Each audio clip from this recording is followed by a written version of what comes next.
हरे कृष्णा। श्रील प्रभुपाद की जय। आप सभी का स्वागत है भक्ति शास्त्री के तीसरे सप्ताह में। तो पिछले 2 सप्ताह में हमने भगवत गीता के पहले अध्याय का समापन किया। आज हम भगवत गीता का दूसरा अध्याय करने जा रहे हैं। तो अभी जो प्रारंभ के 6 अध्याय हैं, उसको अभी जो भगवत गीता का कोर्स है, हम उसको 3 भागों में तोड़ते हैं, यूनिट 1, 2 और 3। तो पहली यूनिट में हम 1 से लेके 6 तक अध्याय करते हैं, जिसमें पहला अध्याय अभी हो चुका है। आज हम दूसरा अध्याय करेंगे और दूसरे अध्याय के पहले से लेकर 11वें श्लोक तक हम चर्चा करेंगे और उसका हम तात्पर्य समझेंगे और रूपाल जी उसमें क्या कहना चाहते हैं, और उसमें हम छोटी-छोटी चर्चा भी लगातार करते रहेंगे। सबसे पहले हम एक बार जान लेते हैं कि हमने पिछले अध्याय में क्या-क्या सीखा। पिछले अध्याय में मुख्यतः हमने सीखा कि अर्जुन ने युद्ध ना करने के 4 कारण दिए। तो वैसे अर्जुन ने कुल 5 कारण दिए थे, लेकिन पिछले अध्याय में अर्जुन ने 4 कारण दिए। 5वां कारण हम आज के अध्याय में देखेंगे। उसके बाद अर्जुन ने कहा कि अगर मैं युद्ध करता हूँ, तो इससे जो मेरे वंश की परंपरा है या जो मेरा वंश है उसका नाश हो जाएगा, सारी परंपराओं का नाश हो जाएगा और इस तरह से समाज का भी नाश होगा। और यहाँ तक कि ना केवल समाज का, बल्कि जो पितृ हैं, पितृलोक में, उनका भी नाश या उनका भी पतन हो जाएगा। फिर हमने चर्चा की थी कि जब शास्त्रों में कहा जाता है महिलाएँ आमतौर पर बहुत बुद्धिमान नहीं होती, तो उस कथन का क्या तात्पर्य होता है, वास्तविक तात्पर्य, उस पे हमने चर्चा की थी और सभी ने बहुत ही अच्छे-अच्छे बिंदु रखे थे। उसके बाद हमने पढ़ा कि हिंसा की उपयोगिता के सिद्धांत के उपयुक्त तथा अनुपयुक्त अनुप्रयोग पर क्या चर्चा हम कर सकते हैं। उसके बाद हमने इस पर चर्चा भी की थी कि कोई भी चीज़ है, कोई भी वस्तु है, उसको हम अच्छे कार्य के लिए या बुरे कार्य के लिए प्रयोग कर सकते हैं। तो फिर हिंसा को हम किस तरह अच्छे कार्य के लिए प्रयोग में ला सकते हैं, इस पे हमने चर्चा की थी। आज हम चर्चा करने जा रहे हैं कि वर्णाश्रम धर्म क्या होता है, उस पे हम चर्चा करेंगे थोड़ा-सा। और वर्णाश्रम धर्म क्या होता है और क्यों उसकी आवश्यकता है, और उसको अगर कोई करता है तो उसके क्या लाभ होते हैं। क्योंकि हमने देखा पिछले अध्याय में भी धर्म की बात की गई है, तो पिछले अध्याय में भी वर्णाश्रम धर्म की काफ़ी चर्चा की गई है और इस अध्याय में, दूसरे अध्याय में भी बार-बार वर्णाश्रम धर्म की चर्चा है। तो वर्णाश्रम धर्म क्या है? इसके सिद्धांत क्या है? इस पे हम आज चर्चा करने वाले हैं। तो सबसे पहले यहाँ पे रूपा जी लिखते हैं पिछले अध्याय के 39 से लेके 40वें श्लोक के तात्पर्य में, वर्णाश्रम धर्म के सिद्धांतों को इस तरह से संचारित किया गया था कि राज्य और समुदाय की सामान्य आध्यात्मिक प्रगति के लिए अच्छी आबादी समाज में प्रबल होगी। तो क्या कोई बताना चाहता है थोड़ा संक्षेप में वर्णाश्रम धर्म के बारे में? उसके बाद हम इस पे चर्चा करेंगे आगे। हरे कृष्णा, आप हैंड रेज़ कर सकते हैं वर्णाश्रम धर्म के बारे में थोड़ा-सा, जो भी आपने पहले, इससे पहले जो आपको पता है वर्णाश्रम धर्म के बारे में, उस पे हम चर्चा कर सकते हैं। हरे कृष्णा गौरव प्रभु जी। जी, हरे कृष्ण प्रभु जी।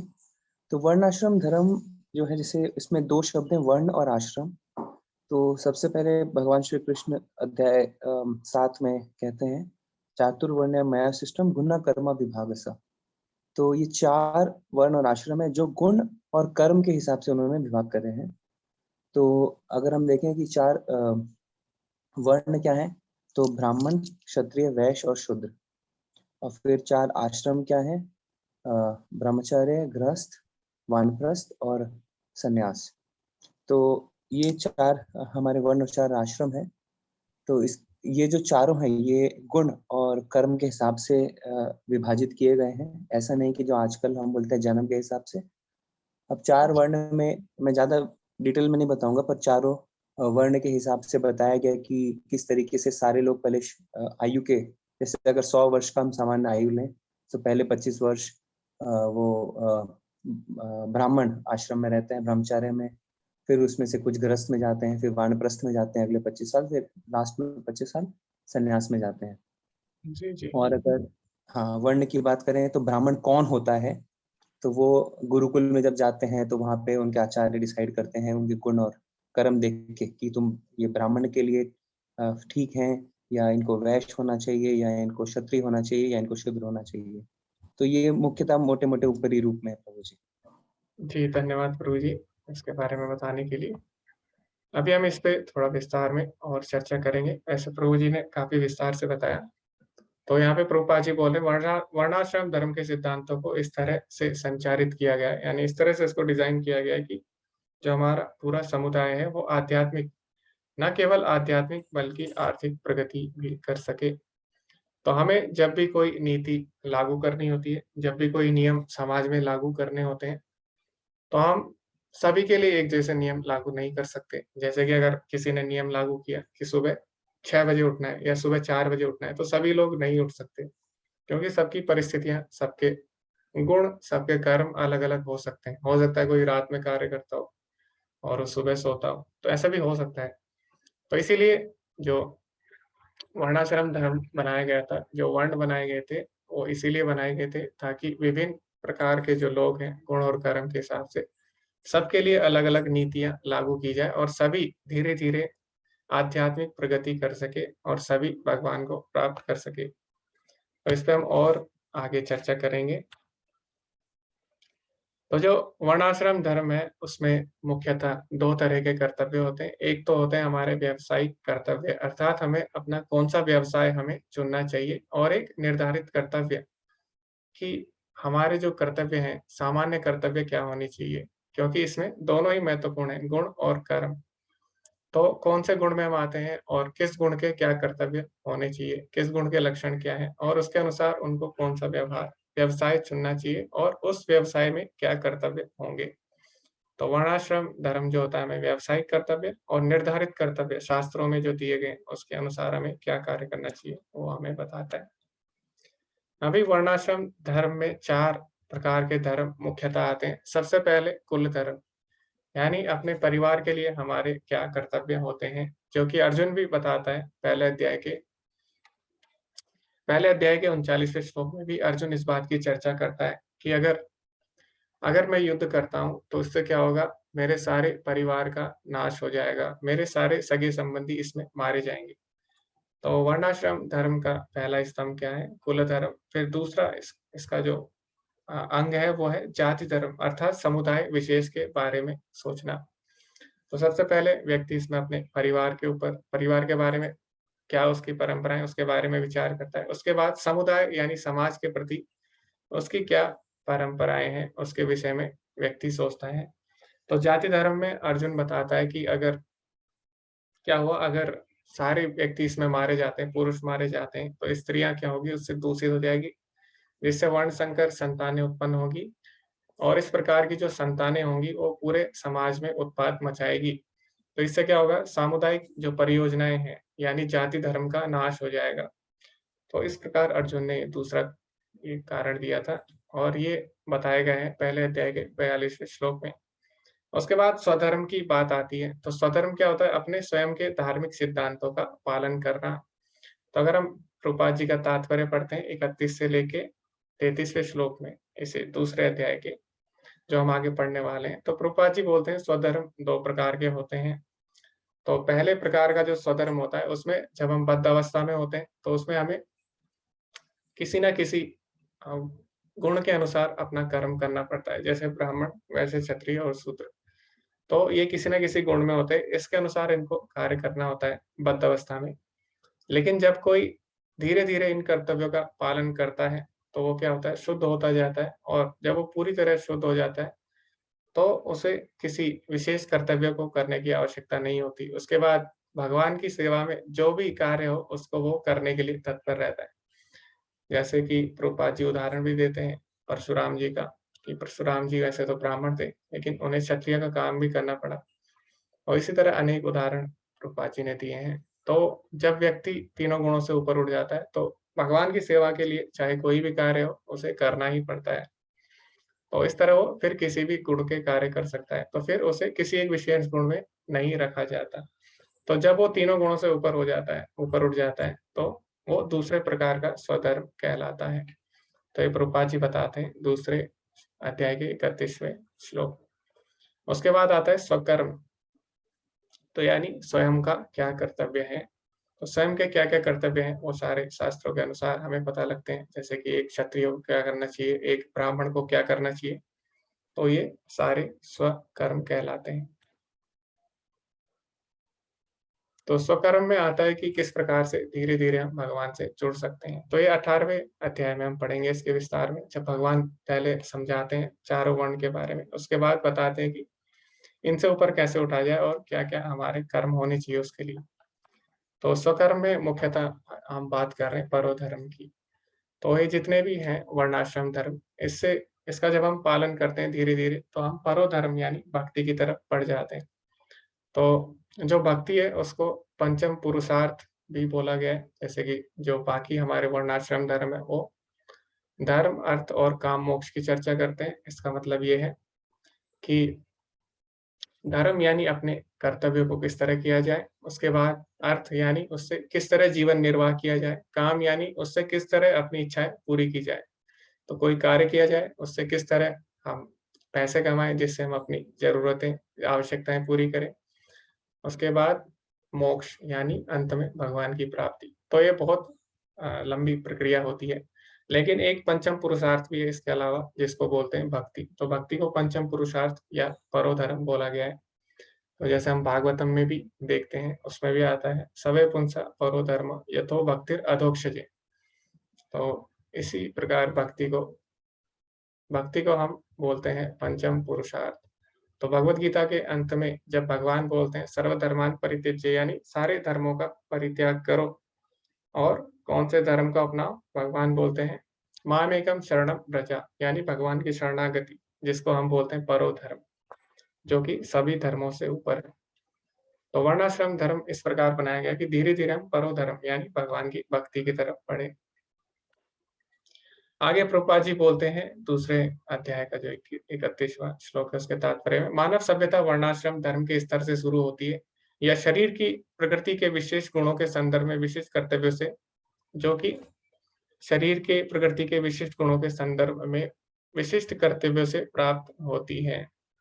तो जब तक हम किसी गुण में होते हैं भौतिक प्रकृति के, तब तक हमें कोई ना कोई वर्ण या आश्रम का चयन करना पड़ता है और धीरे-धीरे हम आगे बढ़ते हैं भक्ति की तरफ। तो इस प्रकार 4 तरह के जो हैं अ, वर्ण बनाए गए हैं, जैसे कि प्रभु जी ने अभी चर्चा की थी कि वर्ण आश्रम, तो वर्ण अलग है, आश्रम अलग है। तो ये सभी किसके अनुसार है? ये सभी गुण और कर्म के अनुसार है। तो वर्ण में 4 तरह के वर्ण हैं, ब्राह्मण, क्षत्रिय, वैश्य, शूद्र। तो ब्राह्मण जो होते हैं मुख्यतः सतोगुण में पाए जाते हैं, क्षत्रिय रजोगुण में और जो वैश्य होते हैं वो रजो और तमोगुण उनमें मिश्रित मात्रा में रहता है और जो शूद्र होते हैं वो तमोगुण में आते हैं। ओके। तो जैसे कि हम यहाँ पे देखते हैं, यहाँ पे रेफ़रेंस भी दिया गया है। ये बात कहाँ बोली गई है? भगवद गीता के चौथे अध्याय के 13वें श्लोक में बोली गई है कि भगवान बोलते हैं चातुर्वर्ण्यं मया सृष्टम कि 4 वर्ण मेरे द्वारा बनाए गए हैं। गुण कर्म विभागशः, तो गुण और कर्म के अनुसार ये बनाए गए। तो आगे भी भगवान बोलते हैं तस्य कर्तारमपि मां विद्धि कर्तारम् अव्ययम्, यानी भगवान बोलते हैं मैं इन सब का कर्ता होते हुए मैं इन सब से ऊपर हूँ। तो क्योंकि हम लोग भगवान के अंश हैं, भगवान बोलते हैं मामे वंश जीवलोके जीवभूता सनातना। तो इसीलिए जो जीवात्मा है वास्तव में वो भी सच्चिदानंद है, क्योंकि भगवान के अंश है, पिता के गुण पुत्र में होते हैं। तो शुद्ध रूप में जब जीवात्मा भौतिक प्रकृति के संपर्क में नहीं होती, अपनी सच्चिदानंद अवस्था में होती है, तो क्योंकि भगवान 3 गुणों से ऊपर है, इसलिए जो शुद्ध आत्मा होती है, वो भी 3 गुणों से ऊपर होती है। लेकिन जब वो प्रकृति के गुणों के संपर्क में आती है, तो फिर उसको हम 4 प्रकार के वर्णों में विभाजित कर सकते हैं, ब्राह्मण, क्षत्रिय, वैश्य, शूद्र। तो अभी भी जैसे हम बोले अगर किसी से, किसी कक्षा में अगर आप जाएँ बच्चों की, अगर आप बोले कि आप क्या बनना चाहते हैं? कई बच्चे होते हैं वो बोलते हैं हम टीचर बनना चाहते हैं, अध्यापक बनना चाहते हैं, हम पढ़ाना चाहते हैं, हमें पढ़ाना अच्छा लगता है। कई बच्चे हो सकते हैं वो बोले हमें आर्मी में जाना है और कई बच्चे होंगे वो बोलेंगे कि हमको अपना बिज़नेस करना है और हम हमारे पास कुछ आइडिया है, हम उसको सेल करना चाहते हैं और अपना बिज़नेस करना चाहते हैं। और कई बच्चे ऐसे भी होंगे जिनको कुछ नहीं पता, वो बोलेंगे कि हमें नहीं पता हमें क्या करना है, हमें बस आप कोई भी कार्य दे दीजिए हम उसको कर लेंगे। तो इस तरह 4 प्रकार के हमने व्यक्ति देखे, तो वही इसमें पहले भी किया जाता था। पहले भी जो वर्ण थे वो किसके अनुसार थे? गुण और कर्म के अनुसार थे। तो जिसके अंदर जो गुण है उसके अनुसार उसकी इच्छा होती है, उसके अनुसार वो कर्म करता है, उसी के अनुसार जो 4 वर्ण है वो विभाजित किए गए थे। तो जो भी है ये सिद्धांत ये जन्म के आधार पर बिल्कुल भी नहीं था। तो आगे ब्राह्मण कौन होते हैं? तो भगवान भगवद गीता में ही बताते हैं 18वें अध्याय में। शांति, आत्मसंयम, तपस्या, पवित्रता, सहनशीलता, ईमानदारी, ज्ञान, प्रज्ञा और धार्मिकता, ये ऐसे स्वाभाविक गुण हैं जिनके द्वारा ब्राह्मण कार्य करते हैं। तो ये जो सारे गुण हैं ये सतोगुणी व्यक्तियों में पाए जाते हैं। और शांति, शांति का अर्थ होता है कि एकाग्र मन। तो शांति कब आती है जीवन में? तो किसी को पता है? 5वें अध्याय में एक शांति सूत्र, एक श्लोक है। वास्तविक शांति हम कैसे प्राप्त कर सकते हैं, उसके बारे में भी भगवान ने बताया। किसी को पता है अगर शांति सूत्र? तो आप हैंड रेज़ कर सकते हैं। जी, हरे कृष्णा पुष्कर प्रभु जी।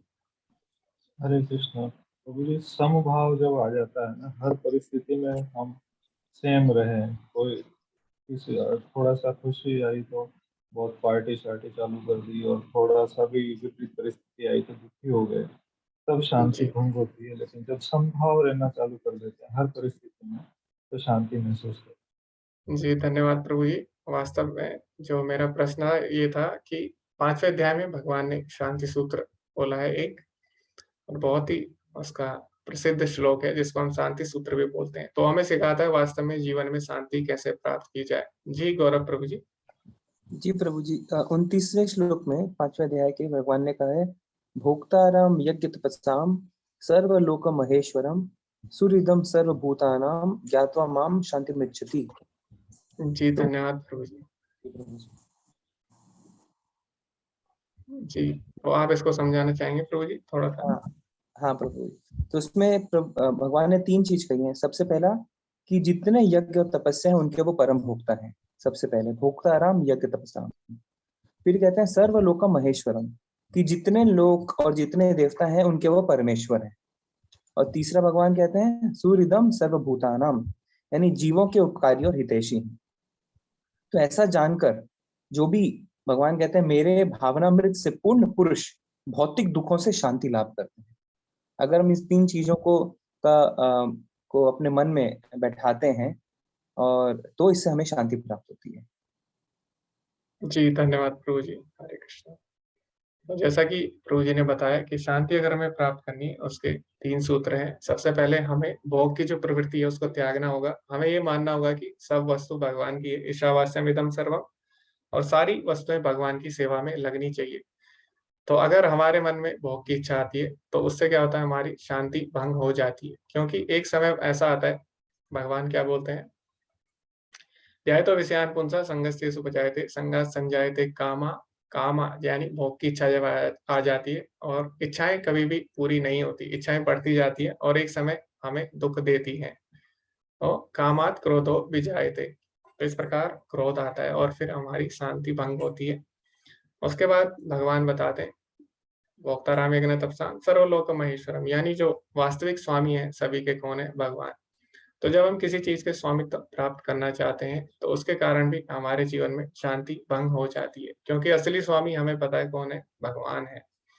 और फिर अगर हम ये मान लें अपने जीवन में कि हमारे जो परम हितैषी हैं वास्तव में भगवान हैं, और वास्तव में भगवान हमारे साथ हैं, तो इससे क्या होगा? हमारे जीवन में अपने आप शांति आ जाएगी। जब आपको पता लगता है कि कोई शक्तिशाली व्यक्ति आपका मित्र है या आपका हितैषी है, तो अपने आप ही जीवन में शांति आ जाती है।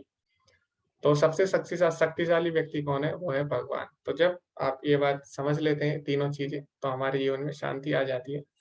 इसी प्रकार आत्मसंयम की बात हो, तो आत्मसंयम कैसे आता है? आत्मसंयम ऐसे नहीं आता कि हम सारे कार्य करना बंद कर दें। तो भगवान बताते हैं दूसरे अध्याय में, इसी अध्याय के 59वें श्लोक में भगवान बताते हैं, विषया विनिवर्तन्ते निराहारस्य देहिनः रसवर्जं रसोऽप्यस्यं परम दृष्टा निवर्तते। तो भगवान बताते हैं जब किसी को उच्च रस यानी भक्ति का जो रस है उसका आस्वादन हो जाता है, उसके बाद जो निम्न रस है वो अपने आप छूट जाते हैं। इससे क्या होता है? भक्ति से अपने आप आत्मसंयम आ जाता है। क्योंकि जो सारी इंद्रियां हैं वो किसके वश में? भगवान की। भगवान इंद्रियों के स्वामी हैं। तो जब इंद्रियां भगवान की सेवा में लगती है, ऋषिकेन ऋषिकेश सेवनम, तो उसके बाद अपने आप ही इंद्रियां संयमित हो जाती है। इसी प्रकार बाकी जो सारे गुण हैं एक एक करके उन पे हम चर्चा कर सकते हैं, किंतु बहुत ज्यादा भी समय हो जाएगा। तो तपस्या क्या होती है? तपस्या अगर कोई हम कठिन परिश्रम, अगर हम हर जीवन में, भौतिक जीवन हो या आध्यात्मिक जीवन, उसमें हम कठिन परिश्रम कर रहे हैं। तो जैसे अगर किसी की परीक्षा होती है तो उसको पूरे साल पढ़ना पड़ता है और परीक्षा के समय उसको खाना भी त्यागना पड़ता है और सोना भी उसको कम करना होता है। तो भौतिक जीवन में भी हम कठिन परिश्रम करते हैं, लेकिन वही कठिन परिश्रम अगर भगवान के लिए किया जाए तो वही क्या बन जाता है? तपस्या बन जाता है। इसके बाद पवित्रता की बात आती है जहाँ तक, तो पवित्रता होती है शरीर की और आत्मा की। तो शरीर की पवित्रता के लिए ही हम मुख्यतः सब चीजें कर रहे हैं। तो आत्मा की पवित्रता के लिए हमें क्या करना चाहिए? भगवान के नाम का जप करना चाहिए, जिससे कि हमारी आत्मा पवित्र होती है। चेतो दर्पण मार्जनम, हमारा जो चित्त रूपी दर्पण है जो गंदा हो चुका है, हरि नाम उसको पवित्र करता है। इसी प्रकार ये जो सारे गुण हैं ये ब्राह्मण में पाए जाते हैं, सतोगुणी व्यक्ति में। तो सतोगुणी व्यक्ति जो है वो आसानी से भक्ति में आ सकता है। तो वैसे तो तीनों गुण ही बेकार है, लेकिन तीनों गुणों में भी सतोगुणी जो सतोगुण है वो सबसे श्रेष्ठ माना गया। क्यों? क्योंकि यहाँ से सतोगुण से भक्ति में आना बहुत ही सरल हो जाता है। जैसे कि हवाई जहाज होता है, तो हवाई जहाज को अगर उड़ान भरनी होती है तो पहले उसको दौड़ना आता है थोड़ा, तो दौड़ने के लिए एक रनवे बनाया जाता है।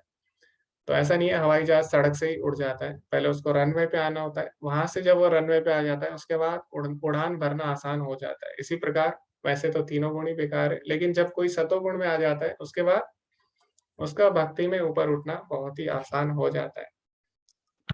उसके बाद आगे जो वर्ण है उसमें अलग अलग गुण है। जैसे क्षत्रिय है, उनमें उनमें मुख्यतः रजोगुण पाया जाता है। और रजोगुण में क्या होती है? वीरता, शक्ति प्रदर्शन, दृढ़ संकल्प, साधन संपन्नता, यानी सभी साधनों से युक्त होते हैं। और नहीं होते तो उसके लिए क्या करते हैं? युद्ध करते हैं। जैसे कि हमने देखा कि पहले क्षत्रिय को अगर युद्ध करना, यज्ञ करना होता था, उसके लिए भी वो साधन जुटाते थे। और अगर साधन कम होते थे तो उसके लिए उन्हें युद्ध करना पड़ता था। तो उसके बाद फिर युद्ध में साहस दिखाना, उदारता और नेतृत्व यानी लीडरशिप, ये सारे किसके गुण हैं? क्षत्रियों के गुण होते हैं। उसके बाद जो वैश्य हैं उनका जो मुख्य कार्य था वो था खेती करना और गौ पालन, यानी गौ पालन और गौ रक्षा करना। जैसे कि जो नंद महाराज है वो क्या है? वो एक वैश्य है। वैसे तो एक वैष्णव है, लेकिन अगर बाहर से देखा जाए भौतिक दृष्टि से तो एक वैश्य है, एक व्यापारी जिसे हम कह सकते हैं। तो ये रजोगुण और तमोगुण की मिश्रित अवस्था में होते हैं। उसके बाद जो तमोगुण में आते हैं शूद्र कहलाते हैं, जो कि शारीरिक स्तर पर कठिन परिश्रम करते हैं और सभी जो वर्ण है उनकी सेवा करते हैं। अभी ये हमने वर्ण के बारे में पढ़ा, अभी हम आश्रम के बारे में चर्चा करेंगे। तो सबसे पहले आता है ब्रह्मचारी आश्रम। तो ब्रह्मचारी आश्रम के जो लक्षण है, ये जो सारे लक्षण है चारों आश्रमों के, वो बताए गए 16वें अध्याय के पहले श्लोक में। तो उसमें भगवान बहुत सारे गुणों के बारे में बताते हैं। तो प्रभुपाद जी बताते हैं अपने तात्पर्य में 16वें अध्याय के पहले श्लोक में कि ये जो सारे गुण हैं ये अलग अलग आश्रमों द्वारा अर्जित किए जा सकते हैं। तो जैसे कि ब्रह्मचारी जो आश्रम होता है, पहली अवस्था जो होती है हमारे जीवन की, उसमें हम स्वाध्याय करते हैं। जिसमें स्वाध्याय में क्या था? पहले हम वेदों का अभ्यास किया करते थे, वेद पढ़ा करते थे और उन पे चर्चा किया करते थे। तो ये ब्रह्मचारी जीवन होता था। उसके बाद आता है गृहस्थ जीवन। गृहस्थ जीवन में क्या होता है? गृहस्थ जीवन में हम दोबारा से अपने परिवार के साथ आ जाते हैं और एक वैवाहिक जीवन जीते हैं, संबंध करते हैं। और उनके कर्तव्य क्या होते हैं? दानस दमश्च यज्ञ, यानी दान देना, दमा यानी इंद्रियों का दमन करना, इंद्रियों को अपनी नियमित रखना, इंद्रिय भोग की इच्छाएं कम करना। और दान किसको करना? जो बाकी के आश्रम है उनको दान करना या उनकी सहायता करना। जैसे कि अभी भी हम देखते हैं इस्कॉन में भी 99% से ऊपर लोग, 99 यानी 99% से ऊपर जो लोग हैं वो क्या है? ग्रस्त हैं। और तो उनका कर्तव्य क्या है? जो ब्रह्मचारी हैं या जो संन्यास आश्रम में है उनकी सेवा करना। तो दान देना कि भगवान की सेवा, यानी जो बाकी वर्ण है वो उनकी सहायता करना। और जो भगवान का कार्य कर रहे हैं, भगवान की सेवा कर रहे हैं, उनकी भी सहायता करना। तो ये गृहस्थ के कर्तव्य होते हैं, और अपनी इंद्रियों को नियमित रखना और उसके बाद यज्ञ करना। तो ये सारे जो कर्तव्य हैं गृहस्थों के हैं। उसके बाद आता है वानप्रस्थ आश्रम। तो जब गृहस्थ जीवन में हम रहते हैं तो उससे क्या होता है, उससे जैसे-जैसे हमारा परिवार बढ़ता है और हमारी आसक्ति परिवार से बढ़ती जाती है। तो यानी पहले हमारे घर में हमारे पति या पत्नी होते हैं, उसके बाद पहले उनसे आसक्ति रहती है, लेकिन धीरे-धीरे क्या होता है, परिवार जैसे-जैसे बढ़ता है, उसके बाद बच्चे हो जाते हैं, उनसे आसक्ति हो जाती है और ज़्यादा। उसके बाद उनके बच्चे हो जाते हैं, तो उनसे भी आसक्ति हो जाती है। तो इस प्रकार ये जो चक्र है, ये चलता रहता है, और इस तरह अगर हम इसमें और ज़्यादा हमारी आसक्ति इसमें रहेगी, तो हम जो हमारे जीवन का वास्तविक उद्देश्य है, यानी भगवत प्राप्ति, उसको भूल सकते हैं। तो इसीलिए पहले क्या किया गया था कि जो जो गृहस्थ जीवन है, उसके बाद एक अवस्था आती थी जिसको वानप्रस्थ बोलते थे। उसमें क्या होता था, जो पति या पत्नी होते हैं, वो अपने परिवार से दूर एकांत जगह पे चले जाते हैं। यानी अपनी परिवार से दूर चले जाते हैं, या तो तीर्थ स्थल की यात्रा वो लोग करते हैं, या फिर किसी ऋषि मुनि के आश्रम में जाके उनकी सेवा वगैरह किया करते थे, ताकि परिवार से आसक्ति धीरे-धीरे कम हो। तो इस प्रकार वो साथ में रहते थे। तो इसमें क्या करते थे, तपा यानी तपस्या करनी पड़ती थी। तो तपस्या मैंने बताया था क्या होता है, कठिन परिश्रम जो हम भगवान के लिए करते हैं। तो किस प्रकार कर सकते हैं, तो भगवान के लिए अगर हमें कुछ करना है, तो या तो हम भगवान के लिए डायरेक्ट भी कर सकते हैं, या जो उनके भक्त हैं उनकी भी हम सेवा कर सकते हैं। तो ये वानप्रस्थ का उद्देश्य होता था। उसके बाद आता था संन्यास आश्रम। तो संन्यास आश्रम में क्या होता था, तो इसमें लिखा गया है 16वें अध्याय में, अभय सत्वस तो सचुत्तीरा। यानी इसमें क्या होता था, अभय मतलब होता है कि निडरता। तो निडरता होती थी क्योंकि इसमें पूरी तरह से भगवान पे आश्रित हो जाते हैं। संन्यास आश्रम में अगर कोई व्यक्ति है, उसके पास उसे ये नहीं सोचना चाहिए कि उसके पास धन कहाँ से आएगा। अगर मैं संन्यास ग्रहण कर लेता हूँ, तो मेरा धन का क्या होगा? मेरे खाने का क्या होगा? मेरे स्वास्थ्य की चिंता कौन करेगा? इस प्रकार उसे नहीं सोचना चाहिए अगर कोई संन्यास ग्रहण करता है। तो संन्यास ग्रहण करने के लिए सबसे पहले गुण क्या होना चाहिए? निडरता। तो निडरता कैसे आती है? निडरता अभी हमने बताया, निडरता आती है जब हमारा दिमाग शांत रहता है। और शांत कैसे रहेगा? शांति सूत्र में अभी हमने चर्चा की। तो जब हम जान जाते हैं कि भगवान हमारे परम हितैषी है, तो अपने आप शांति आती है, निडरता आती है। जैसे कि प्रहलाद महाराज हैं, तो उनके पिता ने उन पे इतने अत्याचार किए, लेकिन फिर भी वो निडर बने रहे, फिर भी शांत बने रहे। क्यों? क्योंकि उनको पता था सुहृदम सर्वभूतानां, जो भगवान है वो सभी के परम हितैषी है, तो भगवान उनकी भी रक्षा करेंगे। तो इसीलिए जो सन्यासी होता है पूरी तरह भगवान पर आश्रित रहता है, और उसके बाद वो क्या करता है, अपने जीवन की शुद्धि पर ध्यान देता है। तो ये उसका दूसरा गुण होता है। और उसके बाद आध्यात्मिक ज्ञान उसको ग्रहण करता रहता है, उसको उसका पोषण करता है, और उसके बाद उसका प्रचार करता है। ऐसा नहीं है कि वो ज्ञान ग्रहण ही करता रहे, उसके बाद उन्हें प्रचार भी करना होता है। तो सन्यासी के ये मुख्य कर्तव्य होते हैं। तो इस प्रकार हमने वर्णाश्रम जो धर्म था, उसके बारे में विस्तार से चर्चा की। अभी हम देखते हैं अर्जुन ने 4 कारण कौन से दिए थे, उसके बाद हम अर्जुन के 5वें कारण की तरफ धीरे-धीरे बढ़ेंगे। तो सबसे पहले अर्जुन ने बोला था कि दया, हमें इन पे दया करनी चाहिए। उसके बाद अर्जुन ने बोला इनको मारने में कोई भी आनंद नहीं है। उसके बाद अर्जुन ने बोला यदि हम इन्हें मारेंगे तो हमें पाप लगेगा, और अंत में अर्जुन ने बोला हमारी जो परिवार है, कुल परंपरा, उसका नाश हो जाएगा। तो यहाँ पे प्रभुपाद जी बोलते हैं जब हम वर्णाश्रम धर्म का पालन करते हैं तो क्या होता है, उसके बाद उसका परिणाम क्या होता है अगर हम वर्णाश्रम धर्म को अच्छी तरह पालन उसका करते हैं। तो प्रभुपाद जी बोलते हैं जो वर्णाश्रम है उसमें क्या होता है, बहुत सारे धार्मिक धार्मिक नियम बनाए गए हैं, और वो सभी क्या करते हैं, हमारे परिवार के अच्छे पोषण में और हमारी आध्यात्मिक प्रगति दोनों के लिए आवश्यक है। तो कई लोगों को लगता है कि जो वर्णाश्रम धर्म है उसका उद्देश्य केवल आर्थिक लाभ है, यानी ब्राह्मण किस तरह पैसे कमाए, क्षत्रिय किस तरह पैसे कमाए, और इस तरह नहीं, लेकिन ऐसा नहीं है। केवल आर्थिक लाभ नहीं है, वो भी है, आर्थिक लाभ भी उसमें है, लेकिन उसका मुख्य उद्देश्य क्या है, आध्यात्मिक ज्ञान प्राप्त करना, यानी आध्यात्मिक की तरफ धीरे-धीरे जाना। तो जब हम वर्णाश्रम धर्म का अच्छे से पालन करते हैं, तो उससे क्या होगा, ना केवल हमारा आर्थिक लाभ होगा बल्कि आध्यात्मिक लाभ भी होगा। तो जैसे आजकल क्या होता है कि जैसे वर्णाश्रम धर्म बनाया गया था, तो सभी अपने-अपने गुण के अनुसार कार्य करते थे। तो अगर किसी को कम आर्थिक लाभ भी हो रहा है, तो वो भी उसमें खुश रहता था, क्योंकि अपने गुण के अनुसार कार्य कर रहे हैं।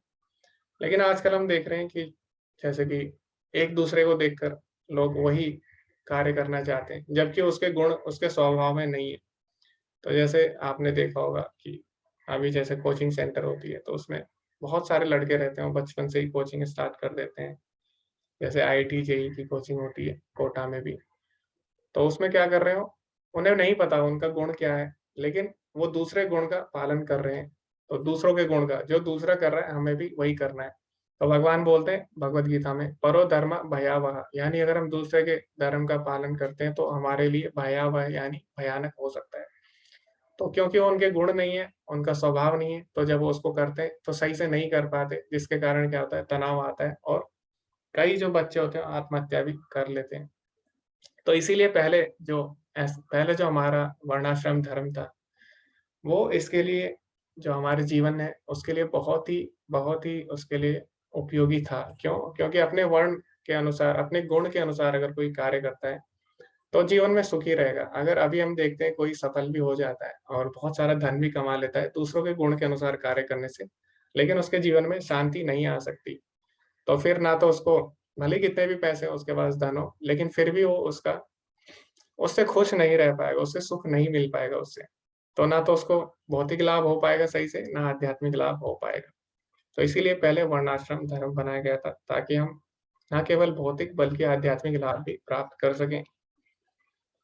आगे इसमें प्रभुपाद जी बोलते हैं अपने तात्पर्य में दूसरे अध्याय के 31वें श्लोक में कि अगर कोई अपने जो धर्म है, वो अच्छे से उसका पालन करता है, वर्णाश्रम धर्म का, और कैसे कर सकता है? जो वरिष्ठ वैष्णव है या जो वरिष्ठ गण है, उनकी सेवा करके वो धीरे-धीरे ऊपर उठ सकता है अपने जीवन में। तो इस तरह ये भी हम कर सकते हैं। तो क्या होता है, वर्णाश्रम जो धर्म है, उसमें बहुत लंबी प्रक्रिया है। तो पहले ब्रह्मचारी, फिर गृहस्थ, फिर इस तरह फिर वानप्रस्थ, संन्यास। लेकिन अगर हम भक्तों के संपर्क में आ जाते हैं, शुद्ध भक्तों के, तो उससे हम तुरंत ही भगवान की भक्ति प्राप्त कर सकते हैं, क्योंकि सारे जो आश्रम किस लिए बनाए गए हैं, भगवान की तरफ जाने के लिए धीरे-धीरे। लेकिन अगर हम वैष्णव सेवा करते हैं, भक्तों के संपर्क में आ जाते हैं, तुरंत ही हम भगवत प्राप्ति कर सकते हैं। जैसे नारद मुनि हैं, नारद मुनि एक दासी के पुत्र थे, जो सेविका थी, और उन्होंने क्या किया, उन्होंने केवल भक्तों का संग लिया, उनकी सेवा की, उनके मुख से हरि कथा सुनी, और क्या किया उन्होंने, भगवान को जो अर्पित प्रसाद होता है, भक्तों का जूठन, वो भी खाया। तो इस प्रकार उन्हें सारे जो आश्रम है, उनका पालन नहीं करना पड़ा। क्यों? क्योंकि वो भक्तों के संपर्क में आ गए। तो जो भक्ति है, वो तुरंत भी हम कर सकते हैं, और उसमें हो सकता है हमें काफ़ी जन्म भी लग जाएँ। तो वर्णाश्रम धर्म सही है। तो धीरे-धीरे अगर हमें आगे बढ़ना है, लेकिन अगर हम वैष्णवों की, भक्तों के संग में आते हैं, तो हम तुरंत ही भगवान को प्राप्त कर सकते हैं। तो भगवान बोलते भी हैं भगवद गीता में, क्षिप्रम भवति धर्मात्मा, यानी तुरंत भी कोई धर्मात्मा बन सकता है। उसके लिए आपको इतनी बड़ी प्रतीक्षा करने की आवश्यकता नहीं है। लेकिन कई लोग हैं, वो नहीं कर पाते, तुरंत ही भक्ति में नहीं आ पाते, तो उनके लिए ये धीरे-धीरे नियम है, ताकि वो धीरे-धीरे शुद्ध हों और भक्ति की तरफ आएँ। तो फिर भी हमें वैष्णवों का संग करना चाहिए, क्योंकि इसमें कोई भी कठिनाई तो नहीं है। और भगवान आगे भी बोलते हैं कि अगर कोई अपने वर्णाश्रम धर्म का पालन करता है, तो उसके लिए क्या होता है, स्वर्गद्वारम अपावृतम। तो अपावृतम, आवृतम होता है ढका हुआ, अपावृतम मतलब होता है खुला हुआ। भगवान बोलते हैं उसके लिए स्वर्ग के द्वार भी खुल जाते हैं। तो ये लाभ होता है। आगे क्या बोलते हैं, जो भी वर्णाश्रम धर्म का पालन करता है, ऐसे श्रीमद् भागवतम में आता है, अगर वो 1000 जन्मों तक वर्णाश्रम धर्म का पालन करता है, तो उसके बाद उसको कौन-सा लोक मिल सकता है? ब्रह्मा जी का लोक मिल सकता है। तो ऐसा श्रीमद् भागवतम में आता है। लेकिन जो भगवान के भक्त होते हैं, वो भौतिक जगत में बिल्कुल भी आसक्त नहीं होते, क्योंकि हमें पता है भगवान बोलते हैं 8वें अध्याय के भगवान 16वें श्लोक में बोलते हैं, आप ब्रह्म भुवनात् लोकात् पुनरावर्तिनो अर्जुना। यानी जो भगवान बोलते हैं कि जो ब्रह्मा जी तक का लोक है, वहाँ पर भी जन्म मृत्यु का चक्कर है। तो जो भगवान के भक्त हैं, वो भौतिक जगत नहीं चाहते, यानी वो ब्रह्मा जी तक का उन्हें अगर लोक मिल जाए, तब भी वो इसमें संतुष्ट नहीं रहते, क्योंकि उन्हें भगवान की सेवा करनी होती है। तो उसके लिए उन्हें किन्हीं भी लोक में रहना पड़े, तो या तो और पहले उनका प्रयास रहता है कि वो भगवान के धाम में रह के उनकी सेवा करें, अन्यथा भगवान कहीं भी उन्हें सेवा दे उसके लिए वो तत्पर रहते हैं। तो वो मोक्ष को भी पीछे छोड़ देते हैं जो भगवान के भक्त होते हैं। तो यहाँ पे लेकिन क्या बोला गया है कि हो सकता है अगर आप वर्णाश्रम धर्म का पालन कर ले अच्छे से, तो क्या लाभ होता है उसका? पहली बार तो इसमें बोला गया कि 1000 बार जन्म लेना पड़ेगा। 1000 बार जन्म लेने के बाद उसका फल क्या मिलेगा कि आपको ब्रह्मा जी तक का पद मिल सकता है। तो ये इसमें बोला गया है। अभी हम आगे बढ़ते हैं और आगे जो श्लोक है आज हम पढ़ने वाले 1 से लेकर 11 तक उसके बारे में हम चर्चा करेंगे धीरे-धीरे। तो इसीलिए अब हम सभी जो अगर किसी ने तात्पर्य पढ़े आप तात्पर्य खोल के रखिए, उस पे भी हम अभी चर्चा करते हैं धीरे-धीरे।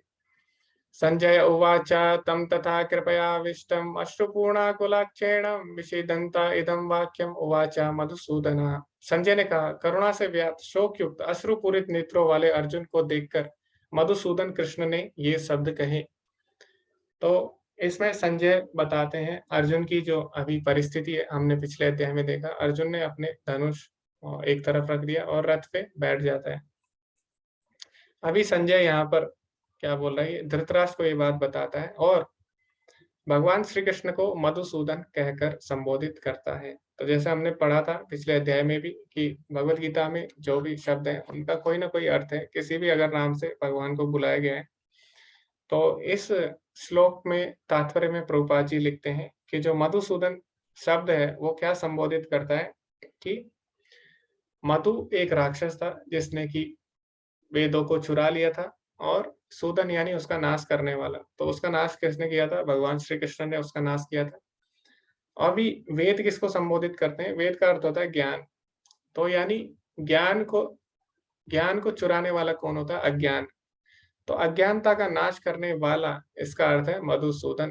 तो यहाँ पे संजय बोल रहे हैं कि अभी अर्जुन क्या है, अज्ञानता में आ चुका है, लेकिन भगवान श्री कृष्ण उसकी अज्ञानता का नाश करने वाले हैं। यानी जो संजय है एक तरह से धृतराष्ट्र को चेतावनी या फिर संकेत दे रहे हैं कि अभी तुमको लग रहा है कि अर्जुन युद्ध नहीं करेगा, लेकिन जो भगवान श्री कृष्ण है उनका नाम क्या है? मधुसूदन, यानी वो अज्ञानता को दूर करने वाले हैं और अर्जुन युद्ध जरूर करेगा। तो इस तरह संजय उन्हें एक संकेत देता है।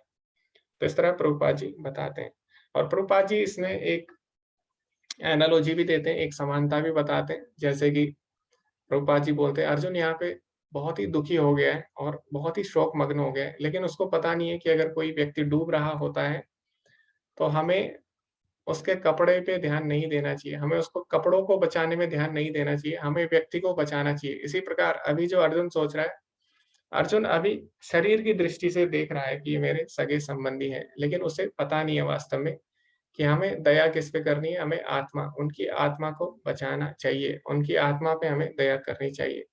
तो ये भी प्रभुपाद जी अपने तात्पर्य में देते हैं। तो इसमें कौन-सी प्रभुपाद जी ने एनालॉजी दी है, कौन-सी समानता बताई है? कपड़े और डूबते व्यक्ति की। आगे प्रभुपाद जी यहाँ पे क्या बोल रहे हैं? तो प्रभुपाद जी का एक लेक्चर था जो उन्होंने लॉस एंजेलिस में दिया था नवंबर 25, 1968 में। उसमें प्रभुपाद जी बताते हैं कि यहाँ पे अर्जुन बोल रहा है कि तुमने मधु को मारा इसीलिए तुम्हारा नाम मधुसूदन है और तुम मुझे बोल रहे हो कि अपने जो पितामह हैं और जो अपने गुरु हैं उनका वध करो। तो यानी तुम्हारा नाम तो मधुसूदन है, तुम अज्ञानता को मारते हो, मधु को मारते हो, लेकिन तुम मुझे किसको मारने को बोल रहे हो? अपने ही पितामह और अपने ही गुरु को मारने को बोल रहे हो। तो क्या तुम मुझे द्रोणासूदन या फिर तुम मुझे भीष्मसूदन बनाना चाहते हो? तो इस प्रकार प्रभुपाद जी बताते हैं कि अर्जुन युद्ध नहीं करना चाहता क्योंकि भगवान तो मधुसूदन है, भगवान असुरों को मारते हैं, लेकिन भगवान अर्जुन सोच रहा है कि भगवान मुझसे अपने ही परिवार वालों को मरवाना चाहते हैं।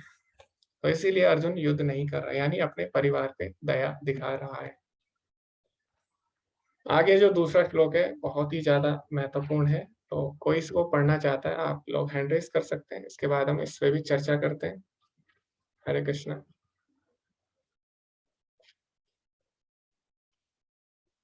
जी दिगंबर प्रभु जी, हरे कृष्णा, आप पढ़ सकते हैं। कुतस्वा तस्मलमिदं विषमे समुपस्थितम् अनार्ययिष्टम् असर्गम अकीर्तिकरम अर्जुन। श्री भगवान ने कहा, हे अर्जुन, तुम्हारे मन में यह कलमश आया कैसे?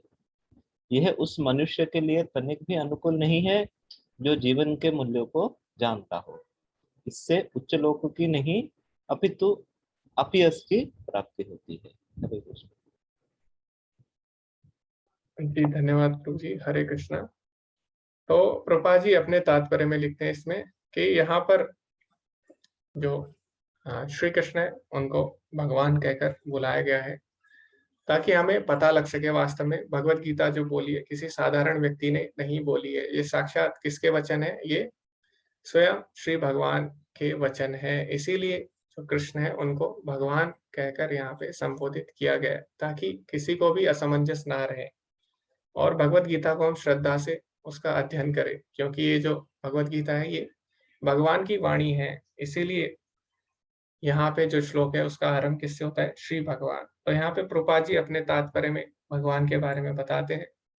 भगवान को जानने के अलग अलग तरीके क्या हैं, अलग अलग विधियां क्या हैं, वो भी प्रभुपाद जी बताते हैं इसमें। तो एक भागवतम का यहाँ पे एक श्लोक आता है, वदंति तत्तत्त्वविदस्तत्त्वं यत् ज्ञानम अद्वयम् ब्रह्मेति परमात्मेति भगवान इति शब्दते। तो यहाँ पे बोला गया कि जो तत्वदर्शी होते हैं यानी जो वास्तविकता को जानते हैं वो तीन तरह से परम सत्य को जान सकते हैं, और ब्रह्म के रूप में, निराकार ब्रह्म के रूप में, और परमात्मा सर्व हृदय गुहावासम यानी सभी के हृदय में परमात्मा जो होते हैं उसके रूप में, और साक्षात भगवान के रूप में। तो किस तरह जो परम सत्य है उसको हम तीन तरीके से जान सकते हैं, ये भागवतम में आता है। तो यहाँ पे प्रभुपाद जी ने एक एनालॉजी, एक समानता भी हमें बताई है। तो कोई बता सकता है प्रभुपाद जी ने इसमें किसका उदाहरण दिया है? इन तीनों तरह के भगवान के जो परम सत्य है उसके तीन रूपों को समझाने के लिए प्रभुपाद जी ने कौन सी एनालॉजी यानी समानता का उदाहरण दिया है? कोई बताना चाहेगा? हरे कृष्णा वर्षा माता जी। हरे कृष्ण प्रभु जी। प्रभु जी यहाँ पे उन्होंने बताया सूर्य के प्रकाश का अध्ययन करने वाला, और जो सूर्य के सतह से थोड़ा आगे बढ़ा हुआ होता है, और तीसरा वो जो सूर्य लोक में प्रवेश कर जाता है। जी जी धन्यवाद माता जी। तो यहाँ पे प्रभुपाद जी सूर्य का उदाहरण देते हैं कि जैसे सूर्य है और सूर्य की किरण, दोनों में कोई भी भेद नहीं है। तो जहाँ सूर्य है सूर्य की किरण भी है। तो इसी प्रकार जो ब्रह्म ज्योति है, जो निराकार प्रकाश है, निराकार ज्योति है, वो भी भगवान का ही अंग है। और भगवत गीता में भी आता है, ब्रह्मणो ही प्रतिष्ठाहम, यानी भगवान बोलते हैं जो निराकार ब्रह्म है उसका आधार भी मैं ही हूँ। इसका उल्टा नहीं है कि भगवान निराकार ब्रह्म के आधार है, नहीं नहीं, निराकार ब्रह्म भगवान का आधार है, ऐसा नहीं है। भगवान निराकार ब्रह्म के आधार हैं, यानी जो निराकार ज्योति है वो भगवान से उत्पन्न होती है, इसीलिए उसमें और भगवान में कोई भी अंतर नहीं है। तो जो ब्रह्म संहिता है उसमें भी बोला गया है, श्यामम त्रिभंग ललितम नियत प्रकाशम, यानी जो श्याम सुंदर है, भगवान श्याम सुंदर, उनके शरीर से नियत प्रकाशम, एक नियत प्रकाश निकलता है, हमेशा प्रकाश निकलता रहता है। तो भगवान का शरीर तेजवान है बहुत ही अधिक, और उससे जो प्रकाश निकलता है उसको ही ब्रह्म ज्योति बोला गया है। तो जो निराकारवादी होते हैं, जो भगवान को निराकार रूप में मानते हैं, तो भगवान जैसे बोलते हैं भगवद गीता में, ये था मां प्रपद्यन्ते ताम तथैव भजाम्यहम्, क्योंकि जो निराकारवादी है वो भगवान को रूप को नहीं मानते और भगवान को प्रकाश के रूप में देखना चाहते हैं, तो भगवान उसी भाव से उनके सामने प्रकट होते हैं। तो इसीलिए जो पहली प्रारंभिक अवस्था है जिसमें हम भगवान की अनुभूति करते हैं वो कौन सी है? और निराकारवादियों को जो होती है वो होती है ब्रह्म ज्योति। तो इसमें प्रभुपाद जी सूर्य का उदाहरण देते हैं। जैसे सूर्य है तो सूर्य की किरणें जो होती है उनमें और सूर्य में कोई भी अंतर नहीं रहता। तो हम पहले सूर्य को कैसे देख सकते हैं? उसके किरणों के रूप में हम सूर्य को जान सकते हैं। लेकिन और अगर हम उसके निकट जाते हैं तो हमें पता लगता है कि सूर्य एक गोला है, यानी हम एक गोले के रूप में उसको देख सकते हैं। तो अभी हम कमरे में हैं और सूर्य का प्रकाश आ रहा है तो हम उसकी किरण देख सकते हैं, लेकिन अगर हम बाहर निकले तो हम सूर्य एक गोला है ये भी हम देख सकते हैं। तो इसी तरह सबसे पहले निराकार ब्रह्म की अनुभूति होती है, उसमें भगवान के गुण, नाम, रूप और लीलाओं के बारे में नहीं पता लगता, केवल भगवान की अनुभूति होती है। फिर जब हम थोड़ा आगे बढ़ते हैं तो उसके बाद हमें पता लगता है कि यह अनुभूति हमारे हृदय में भी हो रही है और हम परमात्मा रूप में उससे जुड़ना चाहते हैं, तो जो अष्टांग योगी है वो भगवान के परमात्मा रूप में ध्यान करते हैं और उससे जुड़ जाते हैं। उसके बाद धीरे-धीरे जब कोई आध्यात्म में आगे बढ़ता है, तो जैसे अगर आप सूर्य पे अगर आप और उसके बारे में जानना चाहें सूर्य के बारे में, तो हमें पता है सूर्य के अंदर क्या है, एक सूर्य लोक भी है और वहाँ पे प्राणी रहते भी हैं। तो इसी प्रकार हम भगवान के बारे में और जानते हैं, तो हमें पता लगता है कि भगवान का एक धाम भी है और वहाँ पे जो भगवान के भक्त हैं, उनके साथ भगवान रहते हैं, लीला करते हैं। भगवान के अनेक नाम हैं और भगवान का रूप भी है, भगवान के गुण भी हैं। तो ये भगवान की अलग-अलग अनुभूतियाँ होती हैं। तो ये प्रभुपाद जी इसमें बताते हैं। उसके बाद प्रभुपाद जी बोलते हैं कि जो भगवान शब्द है, वो भग धातु से बना है। जैसे कि कोई किसी के पास बहुत ज़्यादा धन है, तो उसको क्या बोलते हैं? धनवान बोलते हैं। इसी प्रकार जिसके पास ये भग नाम का ऐश्वर्य है, उसको भगवान बोला गया है। तो भग जो ऐश्वर्य है, वो 6 ऐश्वर्यों से मिलके बना है और ये जो 6 ऐश्वर्य हैं, इनकी जो परिभाषा है, ये पराशर मुनि ने दी है। ये शायद विष्णु पुराण में आती है। जी, तो ये जो परिभाषा है पराशर मुनि ने दी है, जो कि व्यासदेव जी के पिता हैं। तो 6 ऐश्वर्य कौन से हैं? कोई इसके बारे में बताना चाहेगा? 6 ऐश्वर्य के बारे में?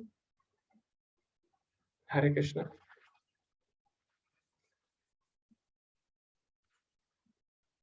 जी, हरे कृष्ण अलका माता जी। हरे कृष्ण प्रभु जी। पूर्ण धन, संपूर्ण शक्ति, पूर्ण यश, पूर्ण सौंदर्य, पूर्ण ज्ञान और पूर्ण विरक्ति, त्याग, पूर्ण त्याग। जी, जी, जी माता जी, धन्यवाद। तो ये जो सारे के सारे 6 ऐश्वर्य हैं, ये भगवान में पाए जाते हैं और भगवान जो भग शब्द है, भग धातु, उसका यही अर्थ होता है, जिसमें 6 ऐश्वर्य विद्यमान होते हैं। तो 6 के 6 ऐश्वर्य भगवान श्री कृष्ण में विद्यमान हैं। और आगे प्रभुपाद जी इसमें लिखते भी हैं कि किस प्रकार जो कृष्ण है वही परम भगवान है। इसके अनेक प्रमाण भी देते हैं शास्त्रों के। ब्रह्म संहिता, ईश्वर परमा कृष्ण सच्चिदानंद विग्रह अनादिरादिर गोविंद सर्व कारण कारणम। और इसी तरह प्रभुपाद जी एक और यहाँ पे प्रमाण देते हैं शास्त्रों के, कि जिसमें श्रीमद् भागवतम में अलग-अलग अवतारों के बारे में बताते हैं भगवान के। और उसके बाद अंत में साफ-साफ व्यासदेव जी लिखते हैं क्या? एते च अंशकला पुंसा कृष्णस्तु भगवान स्वयं इंद्रियाणि व्याकुलं लोकम वृणयन्ति युगे युगे। तो जितने भी अवतारों की चर्चा करते हैं, उसके बाद व्यासदेव जी स्वयं लिखते हैं अंत में कि जो कृष्ण है, इसमें से अवतार नहीं है। वो कौन है? स्वयं अवतार ही है। कृष्णस्तु भगवान स्वयं। तो कृष्ण जो है वो पूर्ण अवतार उनको बोला गया, यानी वो पूर्ण है, वो किसी के अंश नहीं है।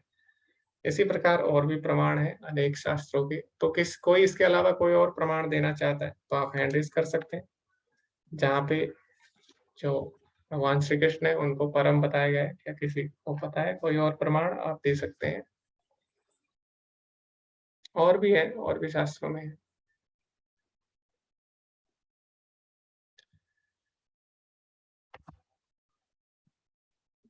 जी, हरे कृष्णा वर्षा माता जी। प्रभु जी, ब्रह्म संहिता में भी कहा गया है कि ईश्वर परमः कृष्ण जी, उसकी हमने चर्चा कर दी है माता जी, वो हमने बोल दिया अभी। ईश्वर परमा कृष्ण और एते चंद्र कला पुंसा, ये दोनों ही हमने बोले। ओके, कोई और बताना चाहे इसके प्रमाण? ऐसे बहुत सारे हैं।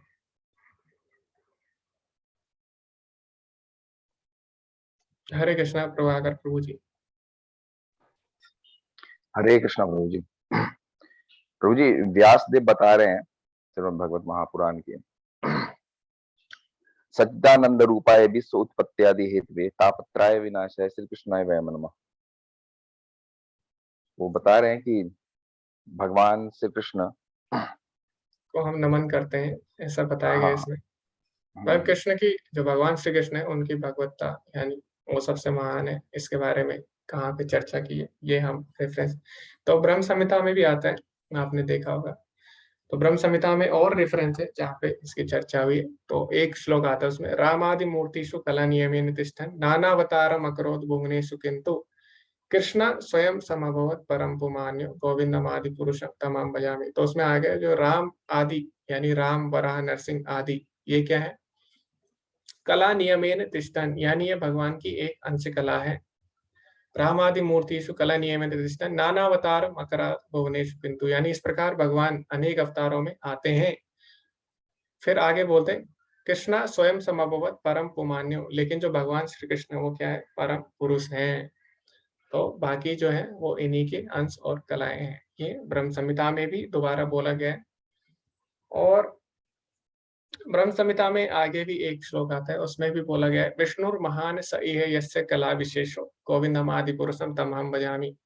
यानी जो विष्णु महान, यानी जो महाविष्णु है वो भी क्या है, विष्णु महान स इह यस्य कला विशेषो, जो भगवान श्री कृष्ण है उनकी एक कला है। तो यहाँ पे भी शास्त्रों में प्रमाण आते हैं और इस प्रकार बहुत सारे प्रमाण हैं। और जब जो भीष्म जब अपनी मृत्यु शैया पे थे, तो तीरों की शैया पे थे, तब भी भीष्म पितामह भी बोलते हैं अर्जुन को, बोलते हैं पांडवों को कि जो व्यक्ति तुम्हारे सामने खड़ा है वो कोई साधारण व्यक्ति नहीं है, वो स्वयं जो नारायण है उनके भी आदि हैं, यानी नारायण के भी स्रोत वो हैं। तो इस प्रकार भीष्म पितामह बोलते हैं एषवे भगवान साक्षात आद्यो नारायण पुमान। तो ये जो तुम्हारे सामने कौन है, एषवे भगवान साक्षात आद्यो नारायण पुमान, और ये नारायण के भी आदि हैं। इसी प्रकार अनेक प्रमाण आते हैं। तो ब्रह्मा जी भी बोलते हैं आगे, जब ब्रह्म विमोहन लीला है उसमें ब्रह्मा जी बोलते हैं कि मैं आपको प्रणाम करता हूँ और मैं आपसे क्षमा मांगता हूँ। तो भगवान श्री कृष्ण बोलते हैं कि आप, तो ब्रह्मा जी उनकी स्तुति करते हैं कि आप परम है, परम पुरुष है। तो ब्रह्मा जी, तो भगवान श्री कृष्ण बोलते हैं लेकिन नहीं, लेकिन आपकी उत्पत्ति तो नारायण से हुई है, तो फिर मैं परम कैसे हो गया। तो फिर जो ब्रह्मा जी होते हैं वो बताते हैं कि वास्तव में जो नारायण है उनकी उत्पत्ति आपसे ही हुई है, क्या आप वो आदि नारायण नहीं हो, इस प्रकार क्वेश्चन पूछते हैं। तो इस तरह बहुत जगह है जहाँ पे श्री कृष्ण जो भगवान है उनको परम बोला गया है। तो यही प्रमाण प्रभुपाद जी भी अपने तात्पर्य में देते हैं और आगे आपको कहीं ना कहीं देखने को मिल जाएंगे। आगे हम इसके बाद बढ़ते हैं। तो यहाँ पे जो भगवान श्री कृष्ण है वो अभी क्या करते हैं, अभी अपना आश्चर्य प्रकट करते हैं कि अर्जुन युद्ध नहीं करना चाहता, क्योंकि उन्हें अर्जुन से अपेक्षा बिल्कुल भी नहीं थी। तो जैसे कि आपका कोई मित्र है, वो क्या है, पढ़ने में अगर बहुत अच्छा है और उसने पूरे साल तैयारी की है, और अगर परीक्षा के दिन आपका मित्र बोले कि मुझे परीक्षा नहीं देनी चाहिए, मुझे ऐसा लगता है, तो आपको भी आश्चर्य होगा कि जो आपका मित्र है वो तो इतना श्रेष्ठ है, इतना महान है, तो उसे परीक्षा क्यों नहीं देनी है। ऐसे जो कारण है ये सही नहीं है जो दे रहा है। तो इसी प्रकार क्योंकि अर्जुन महान योद्धा है, विश्व का सबसे बड़ा धनुर्धर है और सारी विद्याओं में पारंगत है, यहाँ तक कि अर्जुन ने नृत्य कला भी सीख रखी है। तो अर्जुन ने, जब अर्जुन स्वर्ग जाता है तो वहां पे वो नृत्य भी सीखता है। तो इस तरह उसे बहुत सारी कलाएं आती है। तो अर्जुन कोई साधारण व्यक्ति नहीं है, लेकिन ऐसा व्यक्ति और जिसने देवताओं से अनेक अस्त्र शस्त्र भी लिए हैं और आज वो युद्ध करने से मना कर रहा है। तो इसीलिए भगवान जो है वो आश्चर्यचकित हो जाते हैं। और इसमें हमें एक और चीज सीखने को मिलती है श्लोक से, कि अभी तक हमने देखा कि पिछले अध्याय में भी बहुत सारे 46 श्लोक हो चुके हैं, इस अध्याय में भी 1 श्लोक हो चुके हैं, लेकिन भगवान ने अभी तक कुछ भी नहीं बोला। भगवान ने पहली सारी परिस्थितियों को सुना। तो हमें भी यही सीखना चाहिए इससे कि पहले कोई भी परिस्थिति हो उसमें हमें तुरंत प्रतिक्रिया नहीं देनी होती। हमें पहले परिस्थिति को देखना होता है, समझना होता है, तब हमें अपनी प्रतिक्रिया देनी होती है। तो यहाँ पे भगवान ने यही बात करी। तो भगवान ने क्या किया, पहले अर्जुन को ध्यान से सुना, तब अपनी प्रतिक्रिया दी। तो ऐसा बोला भी जाता है कि अच्छा वक्ता वही होता है जो अच्छा श्रोता होता है, यानी a good listener is one who is good speaker, good speaker is one who is good listener. तो ऐसा बोला गया है। तो इसीलिए यहाँ पे भगवान ने ये बात सिद्ध भी की है। तो भगवान ने पहले ध्यान से सुना और उसके बाद भगवान ने जो बातें बोली वो आज भी हम उसका अध्ययन कर रहे हैं। तो भगवान अच्छे श्रोता भी हैं और भगवान अच्छे वक्ता भी हैं। आगे ये श्लोक है, इसको कोई पढ़ना चाहेगा? हरे कृष्णा, इस पे हम फिर चर्चा करते हैं।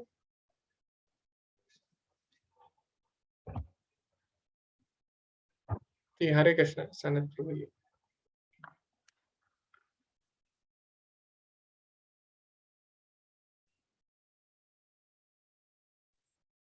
हरे कृष्णा। जी जी। कैवल्यम मास्मगम पार्थनाएतत्त्वयि प्रबद्धन्ते क्षुद्रं हृदय दुर्बल्यं त्वक्त्वा उत्तिष्ठ परन्तपः। हे परंतप, इस हीन नपुंसकता को प्राप्त मत हो, यह तुम्हें शोभा नहीं देती। हे शत्रुओं की दमन करता, हृदय की क्षुद्र दुर्बलता को त्याग कर शुद्धि के लिए खड़े हो। हरे कृष्णा।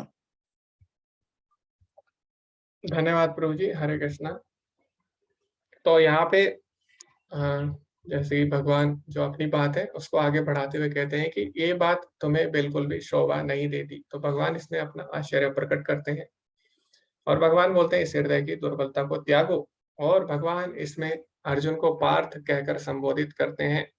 तो ऐसा भगवान क्यों कर रहे हैं? क्योंकि भगवान बताना चाह रहे हैं कि तुम क्या हो, तुम्हारा संबंध किससे है? तुम्हारा संबंध किससे है? कुंती महारानी से है, जो कि जिन्होंने कि अपने धर्म का पालन किया है और तुम आज अपने धर्म का पालन नहीं कर रहे हो। तो इसीलिए अर्जुन को पार्थ कह के संबोधित कर रहे हैं, ताकि वो अपने परंपरा के अनुसार, अपने कुल के अनुसार ही अपनी जो परंपरा है, क्षत्रिय धर्म है, उसका पालन अच्छे से कर सके। तो यहाँ पे प्रभुपाद जी लिखते हैं तात्पर्य में, जैसे कि एक ब्राह्मण का बेटा है, अगर वो ब्राह्मण के कर्तव्यों का पालन नहीं करता जो कि ब्राह्मण को करने चाहिए, तो वो क्या है, नाम का ही ब्राह्मण है, यानी वो वास्तव में ब्राह्मण नहीं है।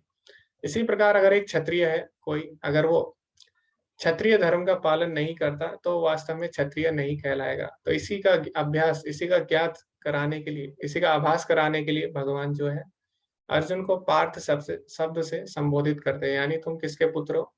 कुंती महारानी के पुत्र हो, जो कि अपने धर्म का अच्छे से पालन करती है। तो इसीलिए तुमको भी अच्छे से पालन करना चाहिए अपने धर्म का। त्यक्ता व उत्तिष्ठा, यानी ये जो हृदय दुर्बलता है इसको त्यागो, और उत्तिष्ठा यानी खड़े हो और युद्ध करो। और आगे फिर अर्जुन क्या बोलते हैं वो हम अभी सुनते हैं। तो अर्जुन मना कर देते हैं, क्योंकि अर्जुन एक और कारण देते हैं यहाँ पे कि जो मेरे गुरुजन हैं और जो मेरे गुरुजन हैं या जो मेरे पितामह हैं, उनको मैं क्यों मारूं, किस प्रकार मैं उन्हें मार सकता हूं। तो ये अर्जुन इन श्लोकों में बताते हैं।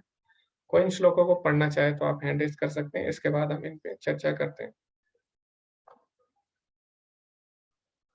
हरे कृष्णा। रितेश प्रभु जी आप पढ़ सकते हैं। अर्जुन उवाच कथम भीष्महं संख्ये द्रोण च मधुसूदन इष्युभिः प्रत्युत्स्यामि पूजा अर्हो अरिसूदन। अर्जुन ने कहा, हे शत्रुहंता, हे मधुसूदन, मैं युद्ध भूमि में किस तरह भीष्म तथा द्रोण जैसे पूजनीय व्यक्तियों पर उलटकर बाण चलाऊंगा। हरे कृष्ण। जी हरे कृष्णा प्रभु जी। ओके,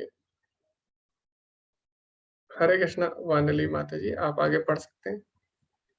हरे कृष्ण प्रभु जी। जी। गुरून् हत्वा हि महानुभावान् श्रेयो भोक्तुं भैक्षमपीह लोके हत्वार्थकामास्तु गुरूनिहैव भुञ्जीय भोगान् रुधिरप्रदिग्धान्। ऐसे महापुरुषों को जो मेरे गुरु हैं, उन्हें मारकर जीने की अपेक्षा इस संसार में भीख मांगकर खाना अच्छा है। भले ही वे सांसारिक लाभ के इच्छुक हों, किंतु है तो गुरुजन ही। यदि उनका वध होता है तो हमारे द्वारा भोग्य प्रत्येक वस्तु उनके रक्त से सनी होगी।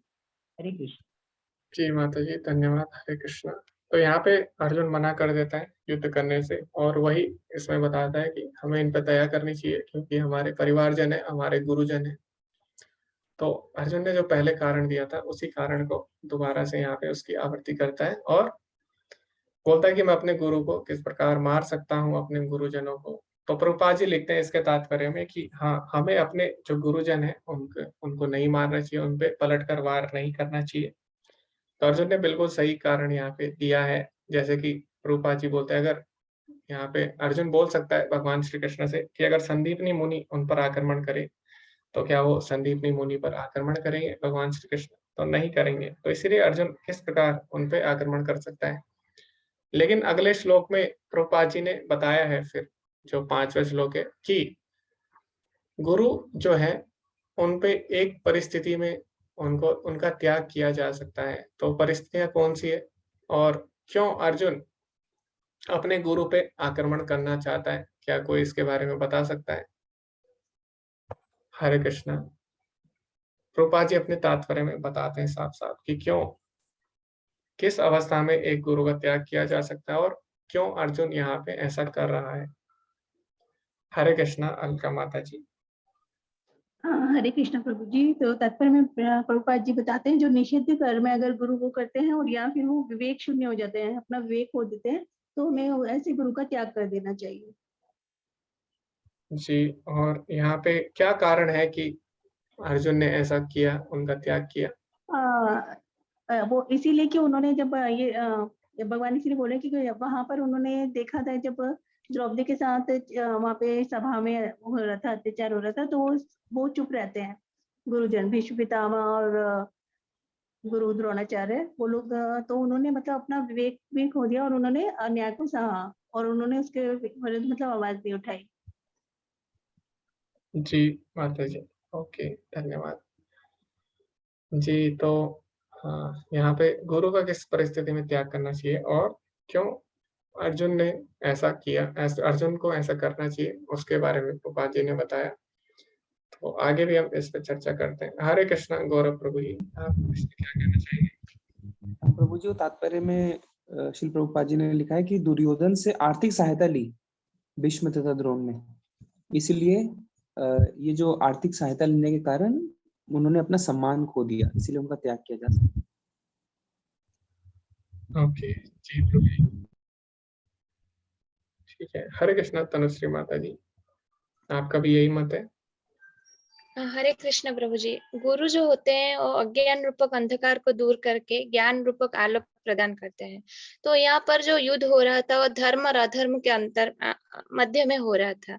तो उनको अच्छी तरह, वो जैसे ज्ञान का दृष्टा है तो उनको अच्छी तरह पता था कि किसके साथ में किसके पक्ष में रह के युद्ध करना चाहिए। लेकिन वो दुर्योधन को चुने थे उनके पक्ष में रह के युद्ध करने के लिए, इसलिए जैसे कि वो अधर्म के साथ थे। तो ऐसे परिस्थिति में गुरु को, जो ज्ञान का दृष्टा, जो ज्ञान को सही उपयोग ना करे, तो उनको त्याग करना चाहिए। जी धन्यवाद माता जी। जी, तो वो अधर्म के साथ थे। मुख्य कारण ये भी है कि आर्थिक सहायता के लिए वो गलत चीजों का साथ दे रहे थे। तो आर्थिक सहायता कोई, मतलब आर्थिक सहायता गलत नहीं है, लेकिन वो क्या कर रहे थे, अधर्म के साथ रहकर आर्थिक सहायता पे निर्भर थे, तो ये गलत था। हरे कृष्णा पल्लवी माता जी, आप इस पे क्या बोलना चाहेंगे? हरे हरे कृष्णा प्रभु जी। यही था कि आर्थिक सहायता मतलब द्रोणाचार्य पहले से ही राजकुल के ही सिर्फ पुत्रों को शिक्षा देते थे, और कहीं ना कहीं पुत्र मोह भी था कि अश्वत्थामा को इतनी दुर्योधन ने मदद की थी, तो कहीं ना कहीं ये आर्थिक लोभ द्रोणाचार्य के मन में था और सही गलत के चुनाव में वो नहीं कर पाए, सही क्या है गलत क्या है। तो इसलिए ऐसे गुरु का त्याग करना चाहिए, यहाँ पर प्रभुपाद जी बोलते हैं। जी धन्यवाद माता जी। तो गुरु अगर अपने पद से भ्रमित हो जाए, यानी अपने कर्तव्य से और शास्त्रों के विपरीत कार्य करने लगे या फिर अधर्म का साथ देने लगे, तो ऐसी परिस्थिति में गुरु का त्याग करना चाहिए। ये प्रभुपाद जी अपने तात्पर्य में यहाँ पर ऐसा लिखते हैं। तो यानी अर्जुन ने जो कारण दिया, इसको अगर हम ध्यान से देखें, तो अगर कोई ऊपर से देखे तो हो सकता है उसको ये कारण सही लगे, लेकिन अगर कोई ध्यान से इसका विश्लेषण करे तो हमें पता लगता है कि अर्जुन ने जो कारण दिया है ये बिल्कुल भी सही नहीं है। आगे हम दोबारा से चर्चा करते हैं अगले श्लोक पे। तो कोई इसको पढ़ना चाहता है, आप हैंड रेज कर सकते हैं। हरे कृष्णा अलका माता जी, आप इसको पढ़ सकते हैं। हरे कृष्ण प्रभु जी। न चेतद्दिः कतरन्नो घरेयो यदा जयेम यदि वा न जयेयुः यानेव हत्वा न जिजीविषाम ते वस्थिता प्रमुखे धातराष्ट्राः। हम यह भी नहीं जानते कि हमारे लिए क्या श्रेष्ठ है, उनको जितना या उनके द्वारा जीते जाना। यदि हम धृतराष्ट्र के पुत्रों का वध कर देते हैं तो हमें जीवित रहने की आवश्यकता नहीं है, फिर भी वे युद्ध भूमि में हमारे समक्ष खड़े हैं। हरे कृष्ण। जी माता जी, धन्यवाद। हरे कृष्णा। तो यहाँ पे अर्जुन ने 5वां कारण दिया है युद्ध ना करने का। तो 4 कारण अभी तक अर्जुन दे चुका है, हमें दया करनी चाहिए इन पे। इसमें कोई भी आनंद नहीं है, परिवार की परंपराएं नष्ट हो जाएंगी और हमें पाप लगेगा। लेकिन अभी अर्जुन ने 5वां कारण इस अध्याय में प्रस्तुत कर दिया है। अर्जुन यहाँ पे बोल रहा है कि मैं असमंजस की स्थिति में आ चुका हूँ, अर्थात मेरे को पता नहीं है कि मेरे लिए क्या श्रेष्ठ है क्या नहीं। तो अभी अर्जुन यहाँ पे अपना असमंजस व्यक्त करता है।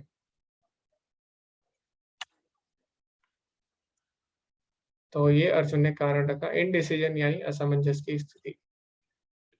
अभी असमंजस में आने के बाद अभी कभी-कभी ऐसी परिस्थिति आती है, हमें पता नहीं लगता कि वास्तव में क्या सही है, क्या गलत है। तो ऐसी परिस्थिति में हमें क्या करना चाहिए? हमें वही करना चाहिए जो अर्जुन ने किया है। तो अर्जुन ने क्या किया, वो हमें पता लगता है अगले श्लोक से। तो ये जो श्लोक है भगवद गीता का, बहुत ही सुंदर श्लोक है। इतना सुंदर है कि इसको बोलने से पहले ही कि कोई पढ़ेगा, तो पहले ही हैंड रेज़ हो चुकी है। जी, हरे कृष्णा पल्लवी माता जी। हरे कृष्ण प्रभु। कार्पण्यदोषोपहत स्वभावः पृच्छामि त्वां धर्मसम्मूढचेताः यत् श्रेयस्यात् निश्चितं ब्रूहि तन्मे शिष्याः तेऽहं शाधिमां त्वां प्रपन्नम्।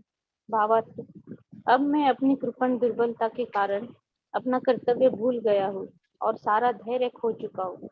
ऐसी अवस्था में मैं आपसे पूछ रहा हूँ कि जो मेरे लिए श्रेयस्कर हो उसे निश्चित रूप से बताए। अब मैं आपका शिष्य हूँ और शरणागत हूँ, कृपया मुझे उपदेश दो। हरे कृष्ण।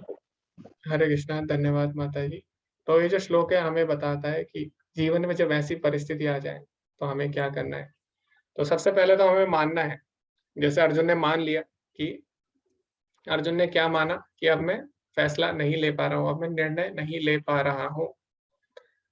तो सबसे पहले हमें एक्सेप्ट करना होगा, स्वीकार करना होगा कि हमारी बुद्धि इतना सक्षम नहीं है कि हम लोग जो भी करें जीवन में हमेशा सही करें। कई लोग होते हैं, उन्हें लगता है कि वो जो कर रहे हैं सही कर रहे हैं और इस तरह अपनी बुद्धि के दास हो जाते हैं। उन्हें लगता है कि जो उनकी बुद्धि बोल रही है वो हमेशा सही होगा। लेकिन हमें ऐसा नहीं सोचना चाहिए, क्योंकि हमारा जो ज्ञान है उसकी एक सीमा होती है। तो हमारी इंद्रियां हैं, उनमें 4 तरह के दोष पाए जाते हैं, जिसके कारण जो हमारा ज्ञान है वो सीमित होता है और जिसके कारण हमारी बुद्धि हमेशा सही निर्णय नहीं ले पाती। तो शास्त्रों में 4 तरह की त्रुटियां बताई गई है जो मानव है उसके ज्ञान लेने में। तो किसी को पता है 4 तरह के दोष कौन से होते हैं हमारे में, जो हमें शुद्ध ज्ञान से रोकते हैं और जो हमें सही निर्णय लेने से रोकते हैं? तो शास्त्रों में 4 तरह के दोष बताए गए हैं। हरे कृष्णा नीलम माता जी। हरे कृष्ण प्रभु जी। जी। हम अपने जीवों में 4 अवगुण पाए जाते हैं, क्योंकि हमारी इंद्रियां अपूर्ण हैं। अपूर्ण होने के कारण हम संशयग्रस्त रहते हैं और गलतियां करते हैं और धोखा देने की हमारे अंदर प्रवृत्ति होती है। ये 4 अवगुण हमें होते हैं, जिसके कारण हम सही से पहचान नहीं कर पाते। इंद्रियां हमारी अपूर्ण होती हैं। जी प्रभु जी। जी, इंद्रियां अपूर्ण होती है। ओके। ओके, तो 4 दोष शास्त्रों में बताए गए हैं जो कि हमें शुद्ध ज्ञान से रोकते हैं और जिसके कारण हम जीवन में सही फैसला नहीं ले पाते, सही निर्णय नहीं ले पाते। तो सबसे पहले हमारी इंद्रियां अपूर्ण है। हमारी इंद्रियों की सीमाएं हैं, हमारी देखने की भी सीमा होती है, यानी हम दीवार के आर-पार नहीं देख सकते और बहुत चीजें हम नहीं देख सकते। जैसे कि आपने देखा होगा, हम छोटे-छोटे जो जीवाणु होते हैं उनको नहीं देख सकते, या कोई चीज बहुत दूर है उसको भी हम नहीं देख सकते।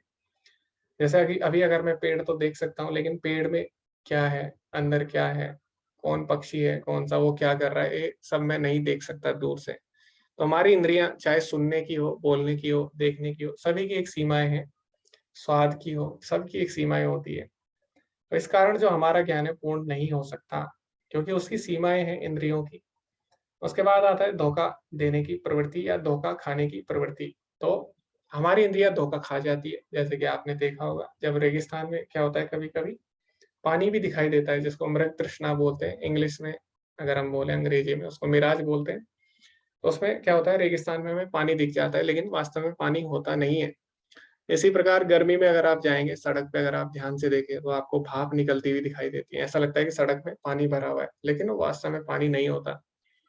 तो इस प्रकार हमारी इंद्रियाँ धोखा खा जाती है और हम जो होते हैं मानव, उसकी प्रवृत्ति क्या है, धोखा देने की प्रवृत्ति है। हो सकता है किसी को वास्तविक ज्ञान हो जाए, लेकिन हो सकता है वो आपको गलत चीज़ बताए, ऐसा होता भी है।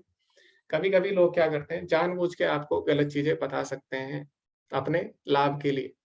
तो ये तीसरी प्रवृत्ति है और इस प्रकार ये, और एक होता है चौथी जो प्रवृत्ति है वो क्या है, गलती करना। तो हम लोग गलती कर सकते हैं और होती भी है, कई लोगों से गलती हुई भी है। जैसे विज्ञान में भी हम देखें तो पहले जो दिमाग है उसको बोला जाता था कि दिमाग जो है वो शरीर को ठंडा रखने के लिए उपयोग होता है, लेकिन बाद में पता लगा दिमाग का ठंडा से लेना देना नहीं है। तो इस प्रकार बहुत चीजें होती हैं जिनमें हम गलती कर सकते हैं भौतिक ज्ञान में। तो इसीलिए जो भौतिक ज्ञान है वो बदलता रहता है, वो एक कुछ समय के लिए हमें सही लगता है, बाद में हमें पता लगता है तो गलत है, फिर हम उसमें सुधार करते हैं, आगे बढ़ते हैं।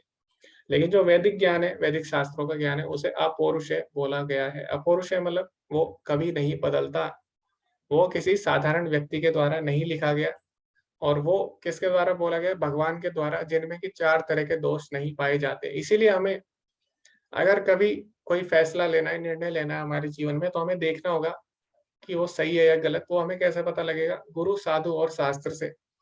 तो हम अपनी बुद्धि से नहीं पता लगा सकते इन 4 दोषों के कारण कि क्या सही है क्या गलत है। इसके लिए हमें एक गुरु की आवश्यकता होती है। तो गुरु, साधु या शास्त्र, इनकी सहायता से हम पता लगाते हैं कि वास्तव में जीवन में सही क्या है, गलत क्या है। तो इस तरह हमें सोचना होगा जीवन में। अभी यहाँ पे प्रभुपाद जी अपने तात्पर्य में लिखते हैं कि जो हमारा जीवन है इसमें क्या है, भगवान बोलते हैं ये जीवन क्या है? दुखालयम अशाश्वतम, यानी ये संसार दुखों का घर है। तो क्योंकि जिसने ये संसार बनाया उसको इस संसार के बारे में ज्यादा पता होगा। जैसे कि मान लीजिए मोबाइल है, तो मोबाइल हम अभी चला रहे हैं, हम यूजर हैं, तो हमें इसके बारे में इतना नहीं पता इसमें क्या क्या है। लेकिन जिसने मोबाइल बनाया उसको ज्यादा पता होगा, इसके बारे में सब कुछ पता होगा। तो इसी प्रकार हम इस संसार के यूजर हैं, हम इसको यूज कर रहे हैं अपने भौतिक इच्छाओं के लिए। हमें इसके बारे में इतना नहीं पता हो सकता। हमें लगता है कि ये संसार आनंद के लिए बना है, आनंद लूटने के लिए, और ये भोग के लिए बना है। लेकिन वास्तव में ये संसार क्या है, क्यों बनाया गया है और इसका लक्षण क्या है, वो भगवान बता सकते हैं, क्योंकि भगवान ने इसे बनाया है। तो भगवान जब बोल रहे हैं ये संसार दुखालय में, तो हमें स्वीकार कर लेना चाहिए, क्योंकि जिसने बनाया उसको ज्यादा पता होगा। तो प्रभुपाद जी लिखते हैं कि ये संसार दुखालय में, इसीलिए यहाँ पे आप कितना भी प्रयास कर लीजिए, दुख आएंगे ही आएंगे। तो चाहे आप अपने आप को एक कमरे में बंद कर दीजिए, आप सोचे कि दुख मेरे तक नहीं आ सकते, लेकिन दुख आपको ढूंढते हुए बंद कमरे में भी आ जाएंगे। तो आप दुख से नहीं बच सकते। तो प्रभुपाद जी इसका उदाहरण भी देते हैं। तो कोई बताना चाहेगा प्रभुपाद जी ने इसकी क्या एनालॉजी दी है, क्या समानता दी है दुख को समझाने के लिए कि दुख अपने आप आ जाएंगे? इसके तात्पर्य में प्रभुपाद जी ने तुलना की है एक, कोई बता सकता है? ओके, तो ठीक है। तो प्रभुपाद जी ने यहाँ पे उदाहरण दिया है बांस का। तो जंगल का उदाहरण दिया है कि जंगल में किस प्रकार आग लग जाती है। क्यों? कोई नहीं लगाता, कोई लगाना नहीं चाहता। हो सकता है कभी कोई लगा दे, लेकिन ना भी लगाए तब भी जंगल में आग लग जाती है स्वतः। कैसे? बांस जब आपस में घिसते हैं तो उससे भी आग लग जाती है, या फिर पत्थर आपस में टकराए उससे भी आग लग जाती है जंगल में। तो जंगल में ना चाहते हुए भी अपने आप आग लग जाती है। इसी प्रकार हमारा जीवन दुखालय में, इसमें ना चाहते हुए भी दुख अपने आप आ जाते हैं। लेकिन दुख आ गए तो हमें क्या करना है? हमें विचलित नहीं होना चाहिए। हमें क्या करना चाहिए? सही निर्णय लेना है जीवन में। तो दुख सभी के जीवन में आएगा, लेकिन उस समय हमें गलत मार्ग पर नहीं जाना। कई लोग होते हैं उनके जीवन में दुख आता है, वो गलत गलत कार्य करने लग जाते हैं, और फिर उनसे पूछो कि तुमने ऐसा क्या क्यों किया, तो बोलते हैं हमारी मजबूरी थी और हमें ऐसा करना पड़ा क्योंकि परिस्थिति ऐसी आ गई थी। लेकिन ऐसा नहीं है। हमारे जीवन में अगर दुख आता है तब भी हमारे पास एक अवसर होता है, या तो हम सही सही दिशा में जाएं या गलत दिशा में जाएं।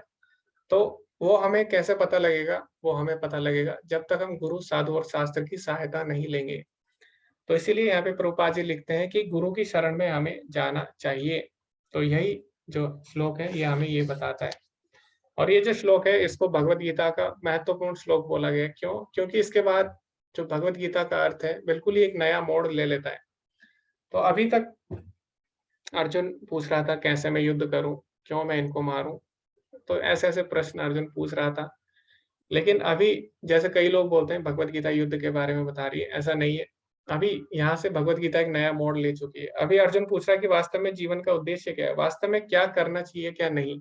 तो यही हमारा भी प्रश्न होता है कि वास्तव में जीवन का उद्देश्य क्या है, क्या हमारे लिए श्रेष्ठ है, क्या हमें करना चाहिए। तो अर्जुन भी यही पूछ रहा है कि क्या मुझे करना चाहिए जीवन में, क्या मेरे लिए श्रेष्ठ है। तो इसीलिए ये श्लोक बहुत ही महत्वपूर्ण है, और भगवान पूरी भगवत गीता में यही बताते हैं कि क्या हमारे लिए श्रेष्ठ है और क्या हमें करना चाहिए। तो पूरी भगवत गीता इसी प्रश्न का उत्तर है। अब कई लोगों को लगता है कि जीवन का उद्देश्य बहुत सारा धन अर्जित करना है, लेकिन नहीं। अर्जुन ने यहाँ पे साफ साफ मना कर दिया कि अगर मुझे तीनों लोगों का राज्य भी मिल जाए तब भी मैं युद्ध नहीं करूंगा। यानी जो प्रभुपाद जी लिखते हैं तात्पर्य में, जो आर्थिक लाभ है वो हमारे जीवन का उद्देश्य पूरा करने, वो हमारे जीवन का उद्देश्य नहीं है, और आर्थिक लाभ हमें वास्तविक सुख नहीं दे सकता। तो इसीलिए जो हमारे जीवन का उद्देश्य है वो आर्थिक लाभ से भी ऊपर है। तो वो उद्देश्य क्या है, उसके बारे में यहाँ पे अर्जुन भगवान से पूछता है। ओके, तो अब अर्जुन ने यही भगवान से पूछा और भगवान को गुरु के रूप में स्वीकार किया। तो एक चीज हमने और यहाँ पे देखने को मिलती है कि गुरु की आवश्यकता है हमारे जीवन में। गुरु के बिना हम भगवान की प्राप्ति नहीं कर सकते। यहाँ तक कि अर्जुन के सामने तो स्वयं भगवान थे, तो अर्जुन लेकिन भक्त के रूप में भगवान की शरण में नहीं गया। अर्जुन शिष्य के रूप में भगवान की शरण में गया। क्यों? क्योंकि अर्जुन दिखाना चाहता है कि अगर हमें भगवान तक पहुंचना है तो गुरु चाहिए ही चाहिए, गुरु की आवश्यकता है ही है। तो डायरेक्ट हम भगवान के पास नहीं जा सकते, उसके लिए गुरु की आवश्यकता है, चाहे भगवान ही सामने खड़े क्यों ना हो, जैसे अर्जुन के सामने है, लेकिन अर्जुन भक्त के रूप में न जाके एक शिष्य के रूप में भगवान तक गया। तो जो गुरु है वो भगवान के प्रतिनिधि होते हैं, इसीलिए उनका आदर भगवान की तरह करना चाहिए। सारे शास्त्र यही बोलते हैं, जैसे कि श्रीमद् भागवतम में आया है, आचार्य माम विजानता, भगवान बोलते हैं कि आचार्य को मेरी तरह ही आदर करना चाहिए, उसे मेरी तरह ही समझना चाहिए। तो जैसे प्रधानमंत्री होता है, प्रधानमंत्री का जो सेवक होता है, असिस्टेंट, उसकी भी उतनी रिस्पेक्ट, उसका भी उतना ही आदर होता है जितना एक प्रधानमंत्री का होता है। तो इसीलिए गुरु जो है वो भगवान का प्रतिनिधि है, उसका भी हमें उतना ही आदर करना चाहिए जितना हम भगवान का करते हैं। तो हमारी जो गुरु वंदना है उसमें भी बोला गया गुरुवाष्टक में कि साक्षात हरित्वेन समस्त शास्त्रे। तो जो गुरु होता है वो साक्षात भगवान हरि की तरह हमें उनका आदर करना चाहिए। सारे शास्त्र हमें यही बताते हैं। तो इसीलिए गुरु की बहुत आवश्यकता है, और गुरु हमारे जीवन का बहुत ही आवश्यक अंग है जो भगवत प्राप्ति में हमारी सहायता कर सकता है। तो अभी हम एक डिस्कशन रूम बनाएंगे छोटे से, उनमें हम सभी चर्चा कर सकते हैं। किसके बारे में? सबसे पहले हमें ये देखना है कि अर्जुन ने जो किया उससे हमें क्या सीखने को मिलता है, और जो अर्जुन ने किया अभी इस श्लोक में, शरणागति भगवान की अर्जुन ने ली, तो उसको हम अपने जीवन में, अपने जो कृष्ण भावनामृत है उसके अभ्यास में हम उसे किस तरह से ला सकते हैं, या फिर आपने उसे अपने जीवन में किस तरह उतारा, क्या आपका अनुभव रहा उसमें।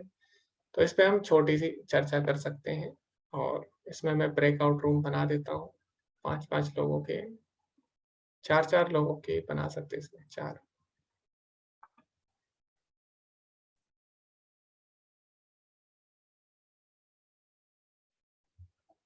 जी, आप लोग ज्वाइन कर सकते हैं, 4-4 लोगों के मैंने बना दिए। हरे कृष्ण।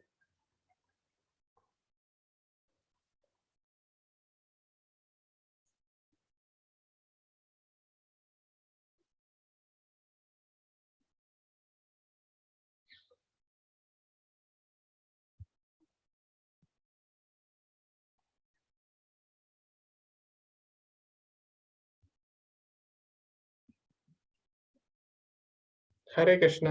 हरि प्रिया माता जी, आप भी ज्वाइन कर सकते हैं। अगर आपको कोई समस्या आ रही है तो आप हैंड रेज कर सकते हैं।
हरे कृष्णा, सभी का स्वागत है दोबारा से।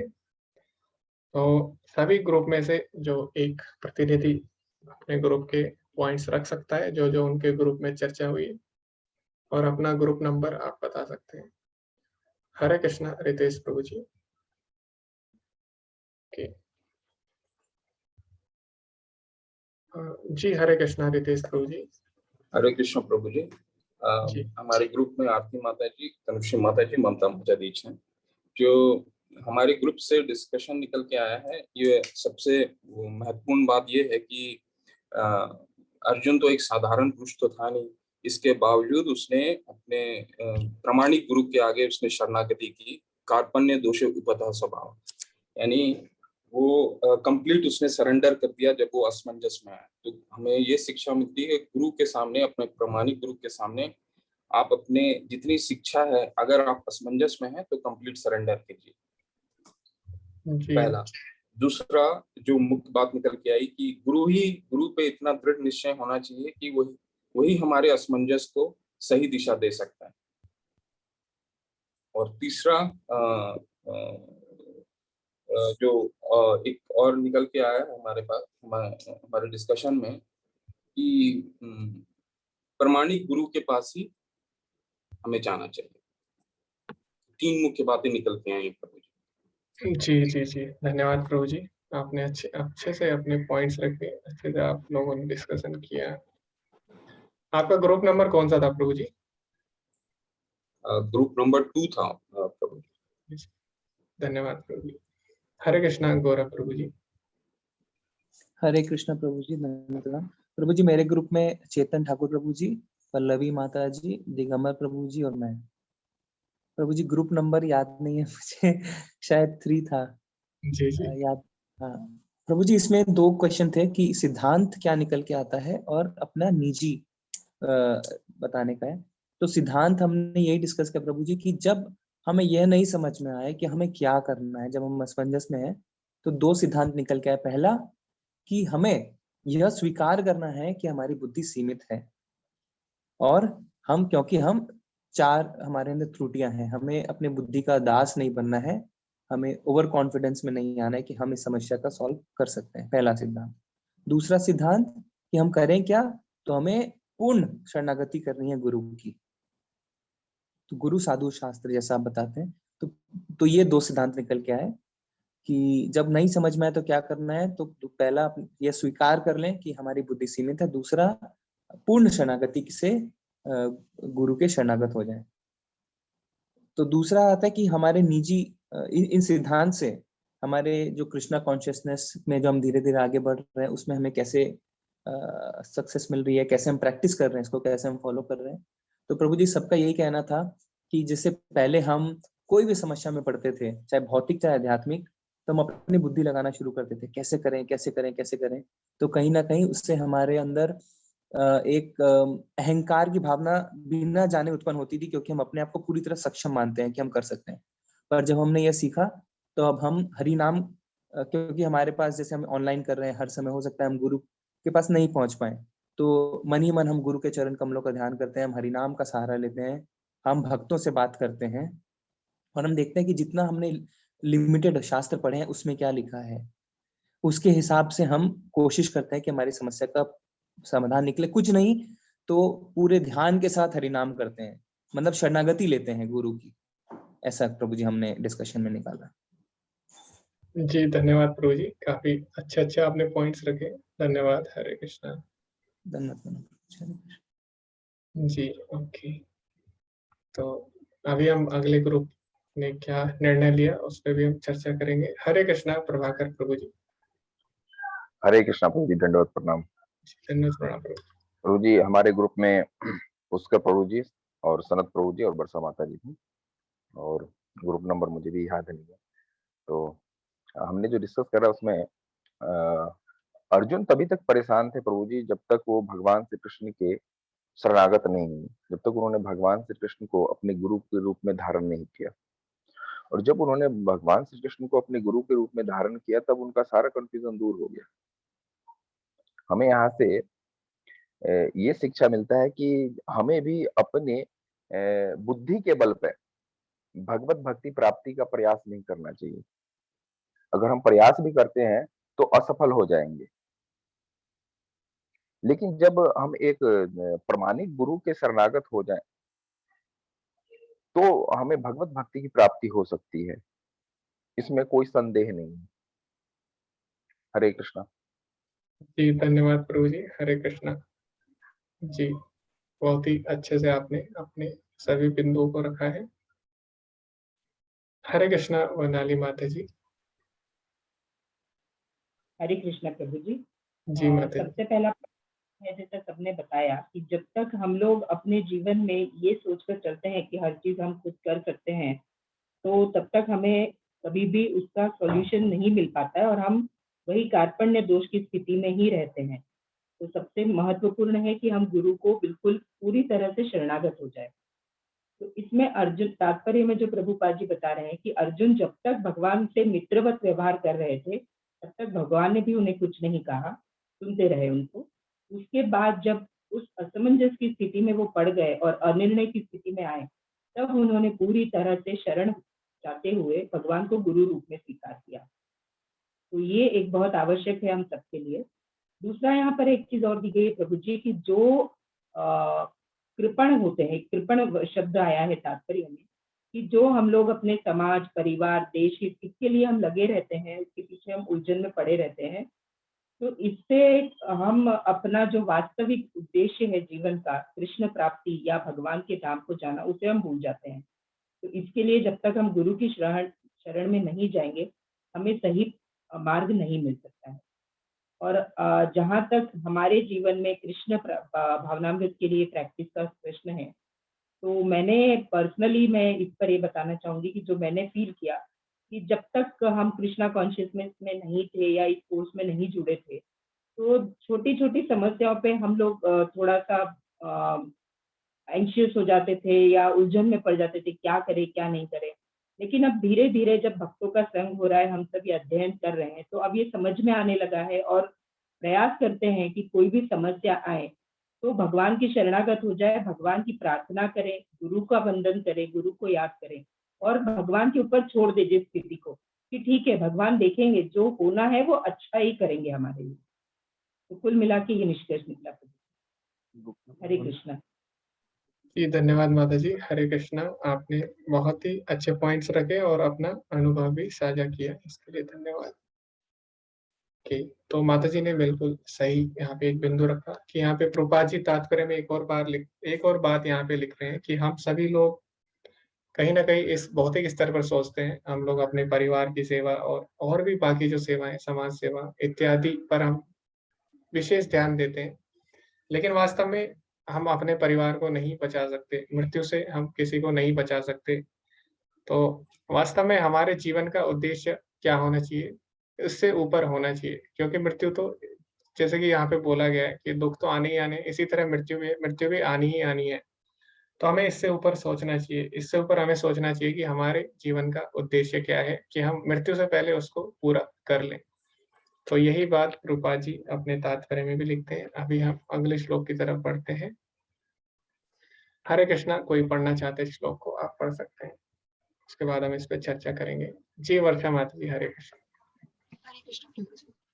न हि प्रपश्यामि मम अनुपद्यात् यत् शोकम् उच्छोषणम् इन्द्रियाणाम् अवाप्य भूमौ असपतनं वृद्धं राज्यं सुराणाम् अपि च आधिपत्यम्। मुझे ऐसा कोई साधन नहीं दिखता जो मेरी इंद्रियों को सुखाने वाले इस शोक को दूर कर सके। स्वर्ग के देवताओं के आधिपत्य की तरह इस धन धान्य संपन्न सारी पृथ्वी पर निष्कंटक राज्य प्राप्त करके भी मैं इस शोक को दूर नहीं कर सकूंगा। हरे कृष्ण। जी माता जी धन्यवाद। हरे कृष्ण।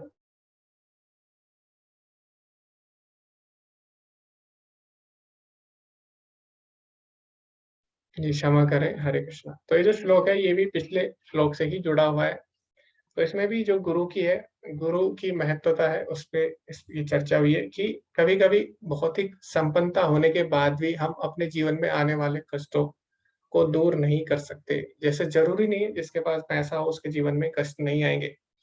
तो यही बात यहाँ पे अर्जुन भी बोल रहा है कि मेरी इंद्रियों को सुखाने वाले इस शोक जो है इसको कोई भी दूर नहीं कर सकता। यानी अर्जुन ने बोल दिया कि मुझे अगर सारा यश, सारा वैभव, मुझे अगर तीनों लोक में मिल जाए तब भी ये दुख दूर नहीं होगा। तो इसी प्रकार हमारी भी परिस्थिति है। तो कोई भी भौतिक लाभ या भौतिक पद या भौतिक इच्छाएं हमारे जो जीवन में दुख है उसको कम या खत्म नहीं कर सकती। दुख आएगा ही आएगा, इसको केवल एक ही तरीके से, एक ही विधि से खत्म किया जा सकता है, वो है गुरु, साधु और शास्त्र की शरणागति लेकर। तो यही यहाँ पे बोला गया है। उसके बाद अगर आप तात्पर्य में पढ़ेंगे तो यहाँ पे प्रभुपाद जी ने बताया भी है कि गुरु क्या है और गुरु के लक्षण क्या है। तो चैतन्य चरितामृत का एक श्लोक यहाँ पे बोला गया है तात्पर्य में, उसको हम पढ़ेंगे। तो इसमें बोला गया है कि बा विप्रा की बन्यासी शूद्र के ने नाया, ये ही कृष्ण तत्ववेता से ही गुरु हया।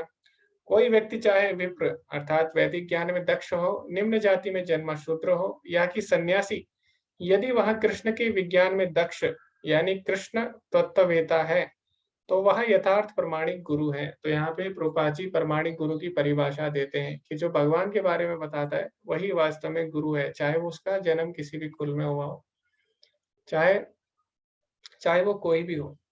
तो चाहे वो ब्राह्मण हो या शूद्र हो या कोई भी हो, अगर वो कृष्ण के बारे में जानता है, कृष्ण के तत्व को जानता है, तो वही वास्तव में गुरु है। और भगवान भी यही बोलते हैं इसमें भगवद गीता के 4थे अध्याय के 9वें श्लोक में, जन्म कर्म च मे दिव्यम एवं यो वेति तत्वतः, यानी वास्तव में जो समझता है वही जन्म मृत्यु के सागर से ऊपर उठ सकता है।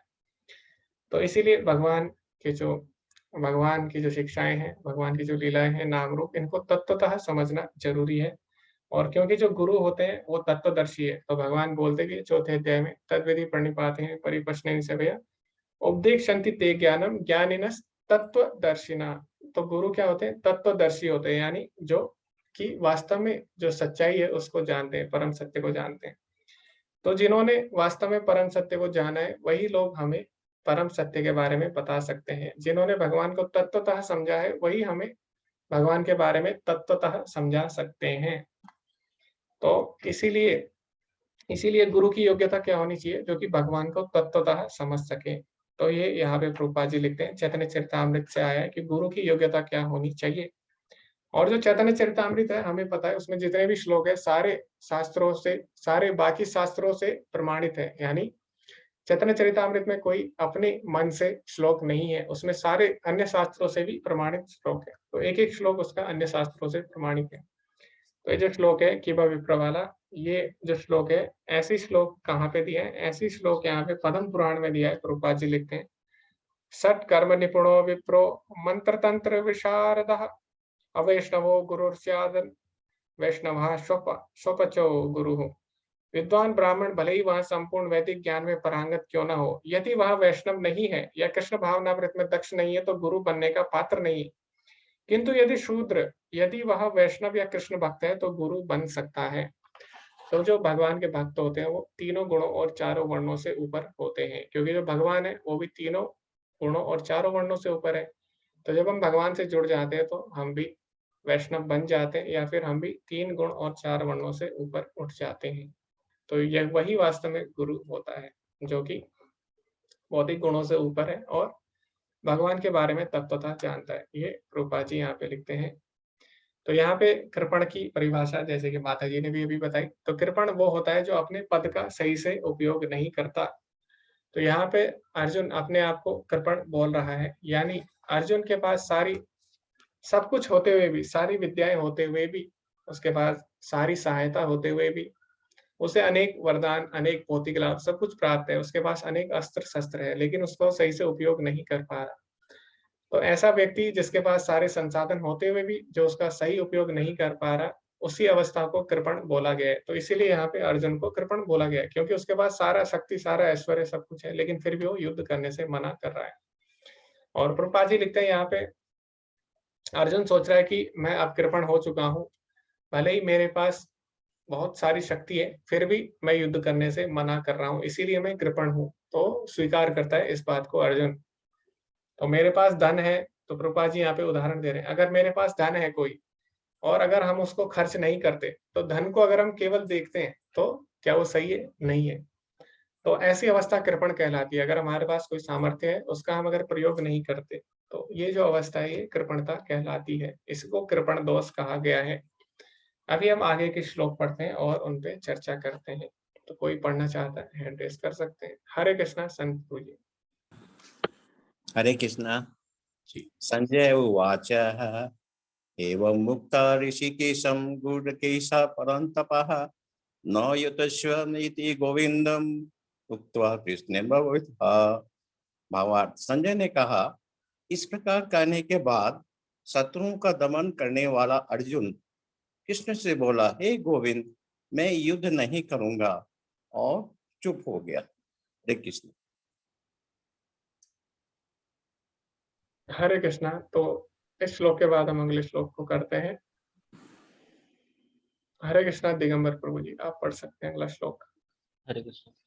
तमुवाच ऋषिकेशः प्रहसन्नेव भारत सेनोर उभयोर्मध्ये विसीदन्तमिदं वचः। हे भरतवंशी धृतराष्ट्र, उस समय दोनों सेनाओं के मध्य शोकमग्न अर्जुन से कृष्ण ने मानो हंसते हुए ये शब्द कहे। हरे कृष्ण। जी धन्यवाद प्रभु जी। हरे कृष्णा। तो अभी प्रभुपाद जी इसमें क्या लिखते हैं तात्पर्य में, उसमें हम चर्चा करते हैं। तो सबसे पहले जो 9वां श्लोक है, उसमें प्रभुपाद जी बोलते हैं यहाँ पे अर्जुन को परंतपा कह के जो संजय है वो संबोधित करते हैं। तो ऐसा क्यों करते हैं? क्योंकि परंतपा का अर्थ होता है जो अपने शत्रुओं का दमन करने वाला है। तो संजय बार बार कहीं ना कहीं जो धृतराष्ट्र है उनको संकेत दे रहे हैं कि जो अर्जुन है वो अभी हार नहीं मानी उसने। भले ही आपको लग रहा है कि उसने धनुष बाण एक तरफ रख दिए, लेकिन अर्जुन का नाम क्या है? परंतपा, यानी जो शत्रुओं का दमन करने में पूरी तरह सक्षम है। इसीलिए आगे जाके कहीं ना कहीं जो उसके पुत्र है उनका दमन करने वाला है। तो इसीलिए जो संजय बार बार कहीं ना कहीं संकेत देता रहता है धृतराष्ट्र को कि आगे जाके युद्ध कौन जीतने वाला है, पांडव लोग ही जीतने वाले हैं। तो अभी जो दूसरा श्लोक है, यानी जो 10वां श्लोक है यहाँ पे, तो उसमें यहाँ पे भगवान को ऋषिकेश और अर्जुन को ऊपर हमने देखा गुड़ाकेश बोला गया है। तो गुड़ाकेश ऋषिकेश यहाँ पे दोनों शब्द आ रहे हैं बार बार। तो गुड़ाकेश का अर्थ जैसे कि हमने अभी चर्चा की कि गुड़ाकेश मतलब होता है जो अज्ञानता पर विजय पा चुका है। गुड़क मतलब होता है नींद। तो निद्रा यानी अज्ञानता को, यानी तमोगुण को संबोधित करती है। तो गुड़ाकेश यानी जो इस पर विजय पा चुका है। तो अर्जुन जो है, हमें समझना होगा कि अर्जुन कौन है? गुड़ाकेश, यानी वो अज्ञानता को जीत चुका है। तो अर्जुन तो कभी मोह में पड़ ही नहीं सकता। कई लोगों को लगता है कि अर्जुन तो भगवान का शुद्ध भक्त था, तो फिर वो मोह में कैसे पड़ गया, माया में कैसे फंस गया अर्जुन? वो तो शुद्ध भक्त है।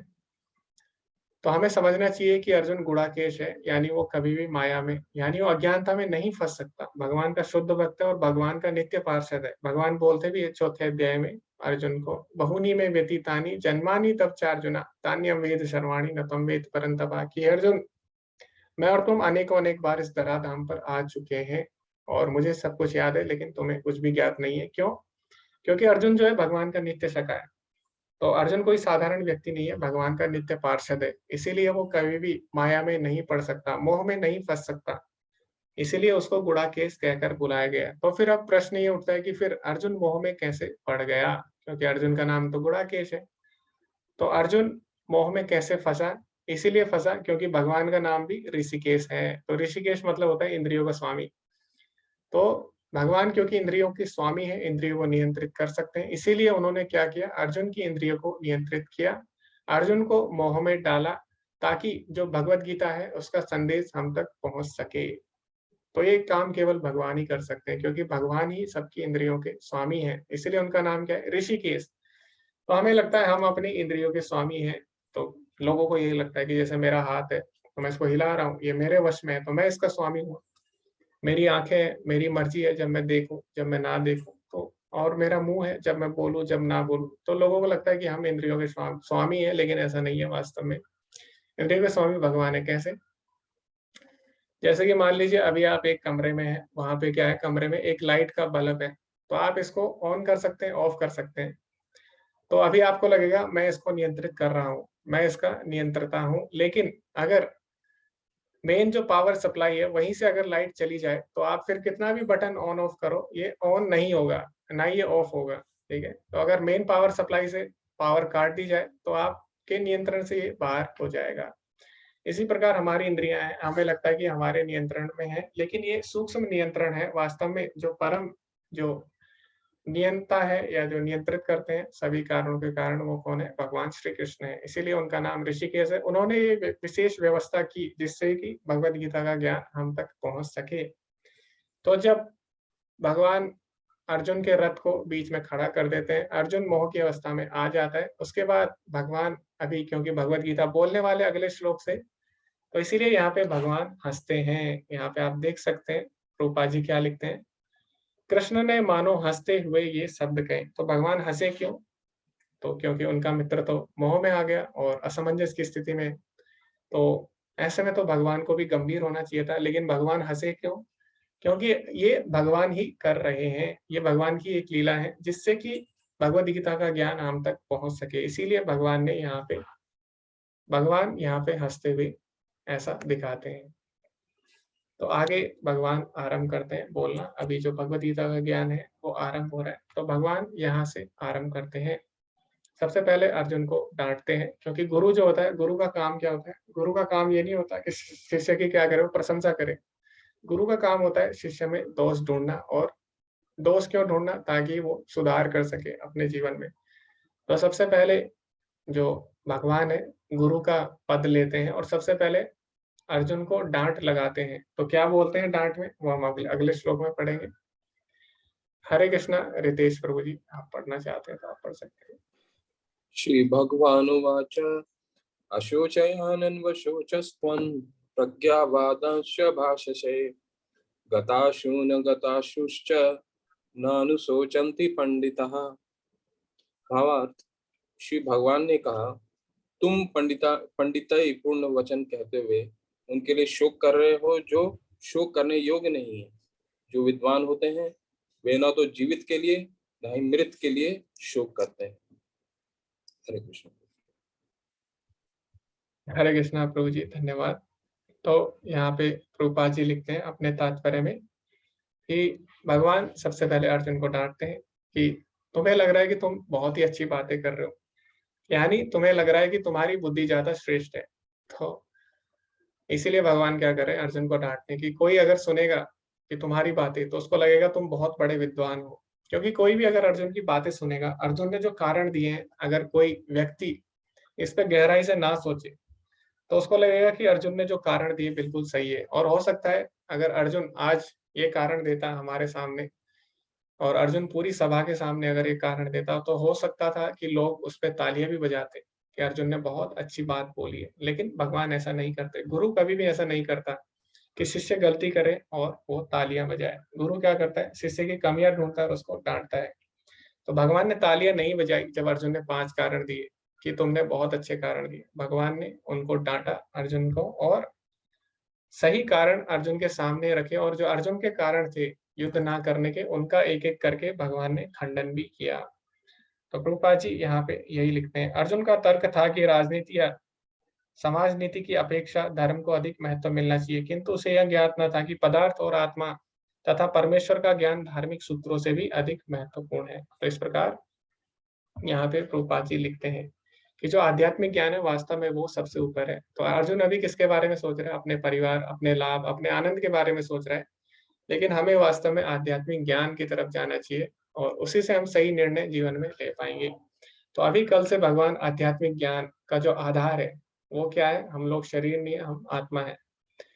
तो वो कल से, वो जो अगले श्लोक है उससे आरंभ होने वाला है। तो यही यहाँ पे प्रभुपाद जी लिखते हैं।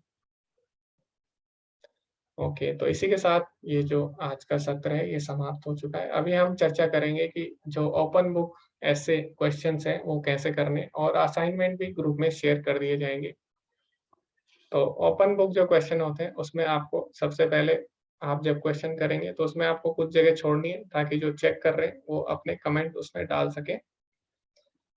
उसके बाद आप ऐसे को छोटे छोटे भाग में विभाजित कर सकते हैं। आप एक साथ अगर आप लिखेंगे तो जो मुख्य बिंदु है वो समझ में नहीं आएंगे, इसीलिए आप उसको छोटे छोटे बिंदुओं में तोड़ के लिख सकते हैं, जो भी ऐसे करते हैं।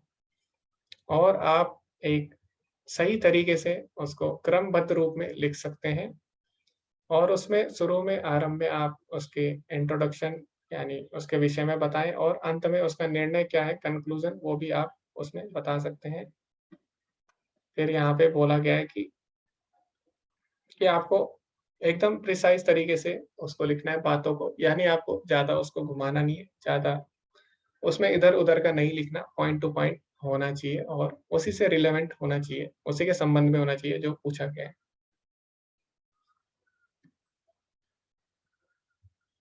और आपको सही से शास्त्रों के प्रमाण भी देने अच्छे तरीके से, अपने जो पॉइंट्स है उसको सपोर्ट करने के लिए, वरना ऐसा लगेगा कि जैसे आपने अपने मन से लिखा उसको।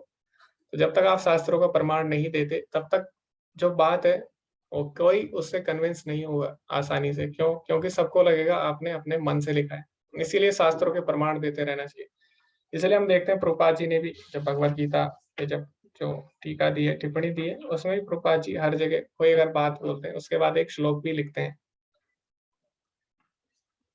उसके बाद आपको उसको अच्छे से समझाना भी है जो भी आप बोल रहे हैं बात।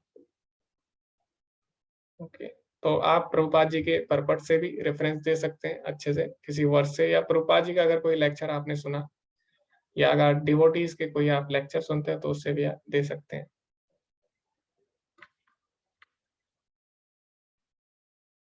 ओके, तो आज हमने क्या सीखा उस पर हम चर्चा करते हैं। सबसे पहले आज हमने वर्णाश्रम धर्म के बारे में सीखा। वर्णाश्रम धर्म क्या है उसके बारे में जाना। वर्ण आश्रम दोनों कितने प्रकार के होते हैं, कौन से गुण में कौन सा वर्ण आता है, वो भी हमने चर्चा की, और उसका अगर हम पालन करते हैं उसके शास्त्रों में क्या लाभ बताए गए हैं। उसके बाद हमने अर्जुन के युद्ध ना करने के जो कारण थे उन पे चर्चा की, और आज हमने अर्जुन के युद्ध ना करने के 5वें कारण की भी चर्चा की। उसके बाद वर्णाश्रम धर्म जन्म से नहीं होता, इसके विषय में हमने चर्चा की, गुण और कर्म से होता है। और आज हमने ये भी चर्चा की कि अर्जुन की शरणागति से हमें क्या सीखने को मिला और उसको हम अपने जीवन में किस तरह से प्रयोग कर सकते हैं। इसी के साथ ये अध्याय समाप्त होता है, और अंत में प्रभुपाद जी बोलते हैं कि एक जो पिता होता है और एक जो गुरु होता है, उनका कर्तव्य होता है कि हमेशा कमियां ढूंढना। क्यों? ताकि हम अपने जीवन में सुधार कर सके। तो जो गुरु होते हैं और जो पिता होते हैं वो कभी भी झूठी प्रशंसा नहीं करते। तो ये कौन बोल रहा है? ये चाणक्य पंडित बोल रहे हैं, ऐसा प्रभुपाद जी रेफरेंस देते हैं। क्योंकि बिना जो गुरु के हम आध्यात्मिक प्रगति नहीं कर सकते, और भगवत कृपा है, और भगवत कृपा भी हम तभी प्राप्त कर सकते हैं जब गुरु की कृपा प्राप्त होती है। तो हम जो गुरु अष्टकम है उसमें हम बोलते भी यस्य प्रसाद भगवत प्रसाद हो, यानी जिनकी कृपा से भगवान की कृपा मिलती है। तो इसीलिए हमें गुरु के शरण में जाना चाहिए, और गुरु अगर हमारी कमी ढूंढते हैं तो हमें, गुरु का काम ही है, लेकिन हमारा काम क्या है, हमें उसमें सुधार करना चाहिए। तो गुरु हमें कभी कभी अलग अलग शब्दों से बोल सकते हैं, कटु शब्दों से हमें संबोधित कर सकते हैं, जैसे कि प्रभुपाद जी लिख रहे हैं डैम, रास्कल, फुलिश, स्टूपिड, यानी हमें इस तरह मूर्ख, अज्ञानी, इतना कहकर गुरु हमें संबोधित कर सकते हैं, क्योंकि वो क्यों कर रहे हैं? हमारी भलाई के लिए ही कर रहे हैं। तो ये गुरु का कार्य है, प्रभुपाद जी इसमें बोलते हैं अंत में। इसी के साथ ही आज का सत्र समाप्त होता है। हरे कृष्णा। किसी का कोई पॉइंट है, कोई साझा करना चाहता है, या कोई क्वेश्चन है, वो आप रख सकते हैं यहाँ पे। हरे कृष्णा प्रभाकर प्रभु जी। हरे कृष्णा प्रभु जी, एक बार अटेंडेंस लिंक सेंड कर दें। जी, अटेंडेंस लिंक, ओके, मैं दोबारा सेंड कर देता हूँ।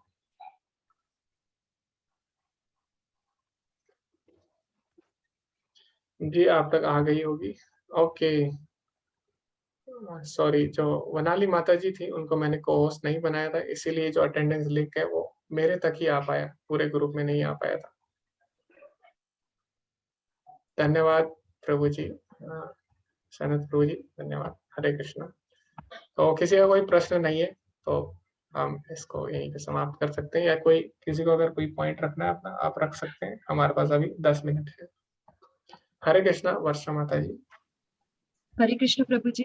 प्रभु जी, श्लोका नंबर 5 के तात्पर्य में प्रभुपाद जी लिखते हैं कि दुर्योधन की से आर्थिक सहायता लेने के कारण भीष्म तथा द्रोण उसका पक्ष लेने के लिए बाधित थे। तो ये बात प्रभु जी द्रोण जी के ऊपर तो लागू होती है, लेकिन क्या भीष्म जी के ऊपर भी लागू होती है?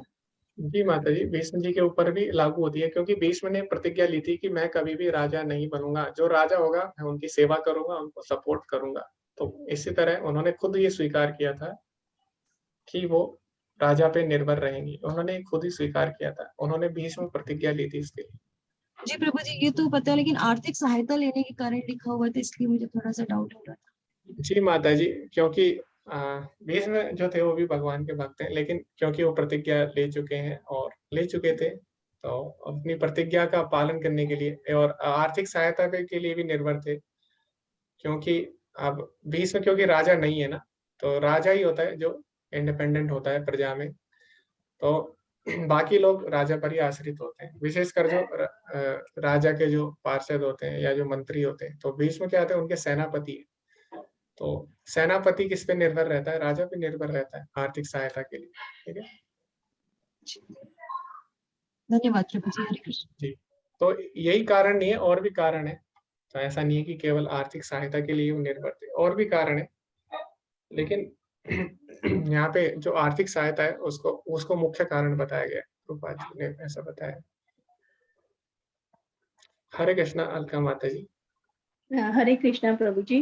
एक्चुअली प्रभु जी मुझे ये बताना था, नेक्स्ट संडे मैं ट्रैवलिंग कर रही हूँ, तो थोड़ा जी सिग्नल का इश्यू हो सकता है ट्रेन में, तो हो सकता है मेरा क्लास अच्छे से अटेंड नहीं हो पाए प्रभु जी, तो यही मैं बोलना चाह रही हूँ।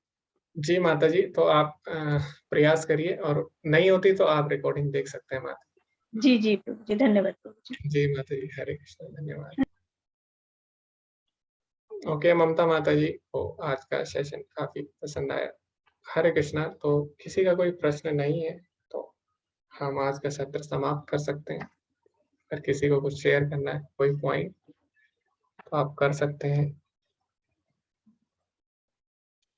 जी माता जी, हरे कृष्णा मनाली माता जी। प्रभु जी, जो असाइनमेंट होंगे उसको हम नोटबुक में लिखकर भी अपलोड कर सकते हैं ना? जी माता जी, आप नोटबुक में लिख सकते हैं, क्योंकि वो ज्यादा सही रहेगा अगर आप नोटबुक में लिखेंगे, क्योंकि हिंदी में टाइप करने में थोड़ा दिक्कत आती है माता जी। हाँ, क्योंकि लिखने से प्रभु जी थोड़ा सा ये होता है कि याद भी हो जाता है चीजें, और लिखना ज्यादा ठीक है, अपने पास भी वो चीज हो जाती है, रिकॉर्ड में हो जाती है, जी तो वो जी इजी माता। होता है अपलोड करना, क्योंकि सेकंड लेवल में भी हम लोगों ने ऐसे ही किया था, मतलब हाँ मैंने ऐसे ही किया था कि अपलोड किया था। जी माता जी, आप लिख के भी भेज सकते हैं, उसमें कोई समस्या नहीं है। हरे कृष्ण। हरे कृष्णा नीलम माता जी, आपको शेयर करना चाहेंगे या कोई क्वेश्चन? हाँ, हरे कृष्णा प्रभु जी। पहले तो आज का सेशन बहुत अच्छा रहा, बहुत कुछ समझा हमने।